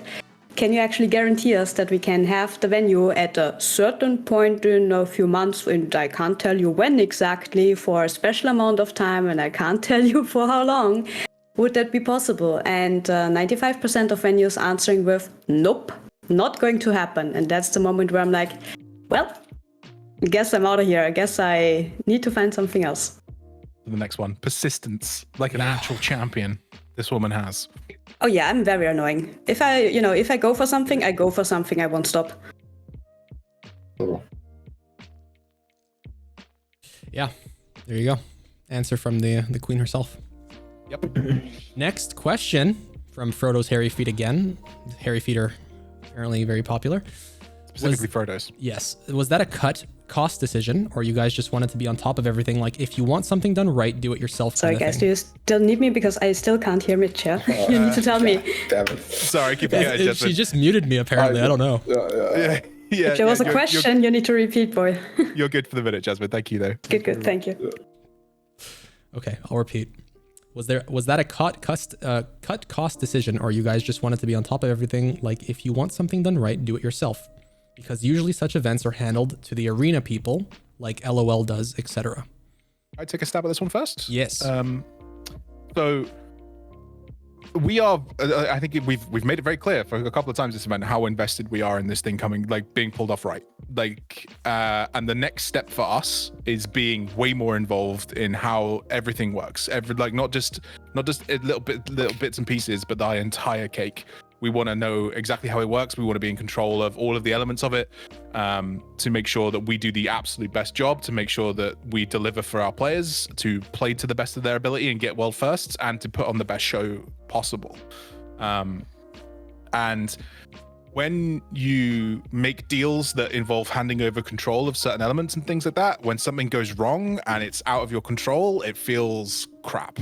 And we've had that in the past, and this time round we took a stand that was I don't think we all kind of understood what it was getting ourselves into, what we were getting ourselves into, but we wanted to be in control of as much as possible as a team, and with working with great partners like Erupt, who kind of like worked alongside us and like kind of let us do our thing and put us in touch with the people that we need to be in touch with, and helped us do things that we couldn't do because of language barriers and country barriers and stuff. We wouldn't be able to do it. But for us, that level of control over how things goes only gets stronger and deeper and more from this point on. We don't go backwards now. We continue to evolve and make these events for raiders by raiders, so that we can deliver the absolute best product for you guys watching, for our partners that help us make it all possible, and for the players to make sure that they have the best place to play. Yep. Also, a little footnote, big thank you to MYI, who I don't think we mentioned enough. Like Leva, Cedric, everyone else. I mean, you guys were so incredible. So thank you very much for all of your support. Honestly, it was super great working with you and meeting many of you for the first time. Actually, going back to the question before, fondest memories, having fondue in the pre-visit, that was one of the best moments. So we all sat down and had a nice Switzerland cheese fondue together, and it was great. Yeah, the friendships we made along the way and the partnerships we've built is awesome. Yep. So thank you. Next question. Good question. Yeah, fantastic question. From Chocolat, like French. How much time do you spend on preparing for such a thing? I'm assuming like the Race to World First. Clear cut answer. I think we started in end of June, early July. So 6 months ish. Yeah, and we already started preparing for the next. Yep. Yeah, it's also like kind of, if you think about it, currently we're actually, at least from the tech side, preparing for not the next race, but the race after that one. Yeah. So it's kind of like, you can say like, oh yeah, preparation takes 4 months, but in reality, it's not more than that. Yeah. That content schedule that they posted, I hate them. I love them, but I hate them. Yeah, but like that sort of like forces down a path now that we know we have guaranteed 2 races coming up this year. So we have to start prepping out both of them at the same time, simultaneously. We have a timeline. Wow. Yeah. It's Look at that. Amazing. Yeah, it's great. It's absolutely amazing. It's we love fantastic. Actual best thing that they've done in a long time for us, but like production wise, at least, having a clear cut goal of like where we're going, when it's going to happen, sort of like we don't know specific dates, but we know a relatively similar timeline to what we're expecting in the past. So yeah, scary, but also awesome. Yeah, great question. Arioo from Twitch chat. How do you practice making these OBS setups? Seems hard to learn or to make a portfolio without having an event. Yes and no. Yes and no. About the without having an event thing. So an event doesn't necessarily need to be an offline event. We've done several events in the past, like our Final Fantasy events where they've been completely online, and we do them from the comfort of our own homes. We are fortunate enough now to have someone like Grim who is able to set up servers like on the AWS server and Amazon server, where we're able to basically host a production PC virtually and do all that stuff there. I also now have a streaming PC that's a dedicated slave PC we can use whenever we want, essentially, to use and test and, you know, poke and prod at different things that we want to test and everything else. So like we do practice pretty often, hosting events and setting up for events and broadcasting events. And we plan to do a lot more in the future. Like we're very still getting our feet on the ground in terms of having the main channel up and running and making shows for you guys as often as we possibly can. So plenty of practice. I think that's just sort of our job description, is we're constantly trying to innovate and do cool things. And if you're a person out there that's looking to like show your skills off or like get into that industry, like running your own streams is something like you can build amazing OBSs and things like that you can show off as portfolio pieces. You can do that yourself. Also, like, I want you to know that when we do Final Fantasy events and things like that, we pull Twitch POVs. That's how we pull in. That's how we pull in POVs. So like, if you want to get some friends together and try doing an event thing like that, you don't. There's nothing complicated. Just get your friend's Twitch URL, get Twitch Turbo. It's the biggest piece of advice that we can say is like get a Twitch Turbo account and log in the browser source so that you don't get any ads, because that'll ruin your day. But yeah, like you can make events. If you want to do a PvP tournament, you can do that yourself with Twitch PVs or Discord streams or anything, or Parsec. Yeah, there's all these cool things that you have the ability to do now. Don't feel like just because you're not going to go doing a big event that you can't try this out and learn how to do this. You absolutely do not need that. Yep, 100%. Great question. What's next? We have one from Noriken. What's the biggest thing you guys learned from this production that you'll carry on to the future Race the World First productions? Don't overcomplicate things. Yeah, we have a saying. We have a saying now. We have a saying now. It's our new motto. Say it together. Say it together. 1, 2, 3. Keep it simple. Keep it simple. Stupid. There you go. Nice. Yeah. So we've developed this motto because we have tried for the past 3 races now to innovate and constantly change the wheel and do new things and try doing things, and maybe they work, maybe they don't, but let's find out. And we have reached this threshold now where we are very comfortable in saying that we have an amazing broadcast. We have done things to the best that we can. We don't want to break the wheel. We don't want to do anything super out of the blue. Tons of big new innovations. We want to keep things that we know, that we're comfortable with, that we want to keep iterating on, but make slight design changes to. But the fundamental foundation there is there already, and we want to just go with that because it's a lot less stress. And yeah. We're also a team of 3, so yeah. Hopefully, that's the thing. Hopefully, some more soon. That'd be nice. Hopefully, yeah. But I think for me, Espel specifically, we've been talking about an analyst for a long time, and I think that was the best thing that we added to the broadcast this time around was Jesse and Geetha in that role. Yep. And we'd only look to expand that. Yep. I think that'd be the thing for me. That was like the missing piece of the puzzle, I think, to tie everything together. Yep. Coolio. Codlack35 from Twitch chat asks, how much time do you guys spend before and after a race with each other? Are you all very close? And I have a sick picture to find while you guys answer this question. Go ahead. I'll start us off with this one. We at the start we weren't so close, and we kind of like chilled out and did some bits and pieces. But over the last couple of years, we hang out a lot together now as a group of us, as a team. Like we really do. We play video games together. Mitch is my work wife, we hang out. Like it's like we wake up in the morning and have a cup of coffee and phone each other and talk crap for hours. But like that's slowly been expanding into we hang out on our sort of staff Discord, and we chat and work all day and things like that, and get on with stuff like we're in a normal office environment and stuff. We have grown very, very, very close, and I think that makes doing our jobs a lot easier. Isn't that? Yep, 100%. I think it's safe to say now, we are very we talk to each other daily. We do tons of things, whether it's even if it's not playing video games, we are constantly informing each other of things that are happening and asking for advice and bouncing ideas off of each other. I think it's just a very open, friendly relationship that we all have together, and I think it's sort of needed in a small team like we have. Like Sam was saying, we have a very, very, very, very, very small team of people who do all the things that you guys see for the broadcast and for the events and for all the behind the scenes stuff. we're a very small team, and if we don't work well together, then kind of just falls apart. I can't find it, Grim. I was gonna show the picture of us like passed out, but it's fine. Yeah, whatever. That's fine. Fine. It's fine. We weren't passed out. We were just tired. Yeah, I mean, passed out because of exhaustion. That's what I was saying. Like we're just sleeping. Okay. We're just sleeping. Sure. Yeah. Fairly sure if Vivi has it in chat ready, bookmark somewhere. Yeah. Traitor. I think this is a you question. That is really my mom. Yeah. Yeah, that is a you question. Yes. You need to deal with it. Real pre-mom, my actual mother. Hi, Mom. Asks, where do you see Echo in 5 years? Who wants to take a stab at it? I mean, that's a question for you. You know? I'm just gonna throw you under the bus. Go for it. I mean, I will answer it. I'm curious what everyone else thinks. Okay. It's a tough one. It's complicated. Yeah. Because you'll often ask yourself like, ways. Yeah, you'll often ask yourself about that your personal life, but like when you think about it in terms of our org and everything else. I mean, depends where World of Warcraft is in 5 years. Right now, I would say. Yeah. Because we are pretty much dedicated to World of Warcraft.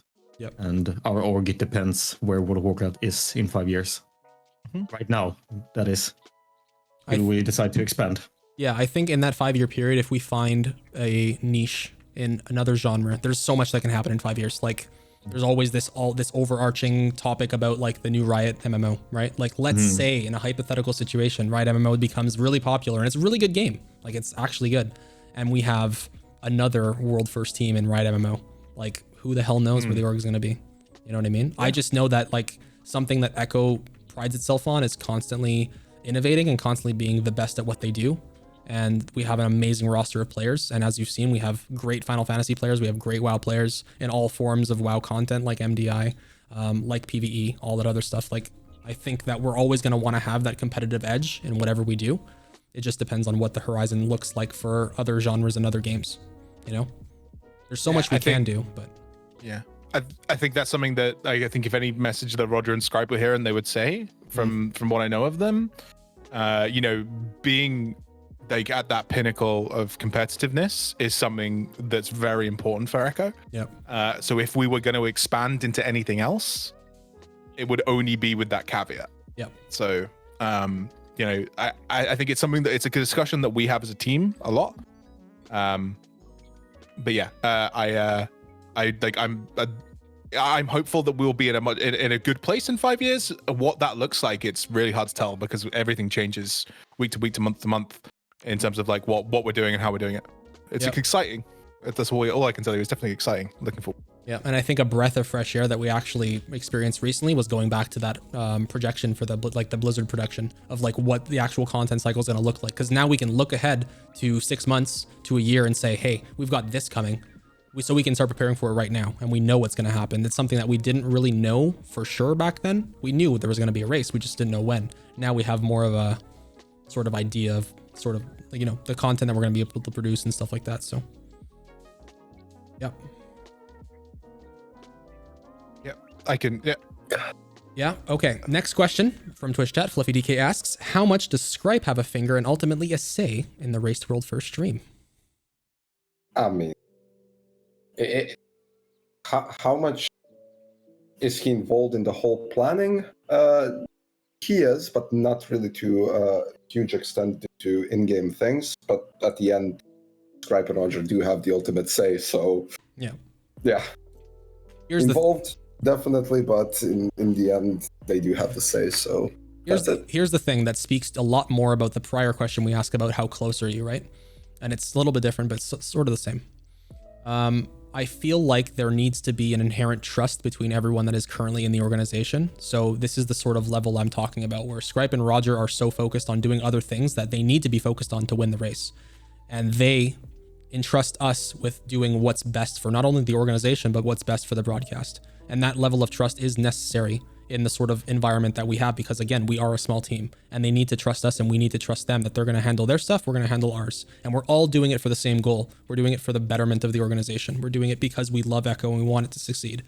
And that's what it has to be. And I don't think it can be any different, because otherwise we need 20 more people and a bunch of like barriers and things that would stop us from doing and having control over what we have control over now. So That sound about right? It does. Yeah. Like About yeah. right. About right. Yeah. Like I'd like to think that some time we've garnered enough trust from them that they trust us in like how we do this. Yeah, like obviously we show them everything, but yeah, like I think they trust us enough. Yeah. Yep. Am I showing this on stream? I'm just gonna download it. I'm just gonna download it. At this point, show it. Yeah. Yeah. Okay. So, Twitch chat asked how close we are. Here you go. No. We are peepo tired. Plus. This is peepo sleep. This is no bed nearby. We sleep here. We sleep on floor. You know that like topic of like, is the hotel in the venue like good thing or a bad thing? Mm-hmm. In this case, it would be a good. Yeah, it would have been nice to have a hotel like really close. Yeah. Walking 5 feet or walking 5 minutes away, it's too far. No, it's too Not much. happening. Yeah, Especially when too you much. needed to wake up like 3.5 hours later. So, no, that's a pass. Yeah. Yeah. And as just a general stamp on the end of the podcast, if you envision yourself or you feel like you are the kind of person that would fit in this sort of scene, in this career path, if you feel like you're good at what you do, please never hesitate to send any of us your portfolio, your resume, whatever it is. We will always try to look and see if that is a fit for what we're trying to accomplish. Yeah, like my Twitter DMs are open. Yeah. So if you want to send me over like portfolios or anything and things like that, like please do. Like we are always looking. Especially. Yes. Yeah. Yes. If you are a shit hot graphic designer and you know World of Warcraft, we are very interested for a chat. Help Rasmus. Help the man. Yeah. He needs help. Me. Look at this poor Swedish boy doing all of this graphic design work by himself. All right. Yeah. If you see yourself helping, just drop us a DM. That'd be cool. Cool. Yeah. I think we're all hungry. I think we have been streaming for 3 hours now. Mm-hmm. Is everyone satisfied? Have we talked about everything? I think we covered a wide variety of things. I think we're good. Yeah. Everyone happy? Cool. Well, chat, I hope you all enjoyed the podcast. Once again, a large, massive, enormous thank you to Elgato for powering the stream with their amazing microphones, and to Starforge for giving us PCs beyond our wildest dreams for the last Race World First. Couldn't have done it without you. And I guess that's it. Lots of love, chat. Thank you very much, see you chat. before the next race. Yeah. Thank you. 100%. Bye-bye. Take care, chat. Have a great night. Bye.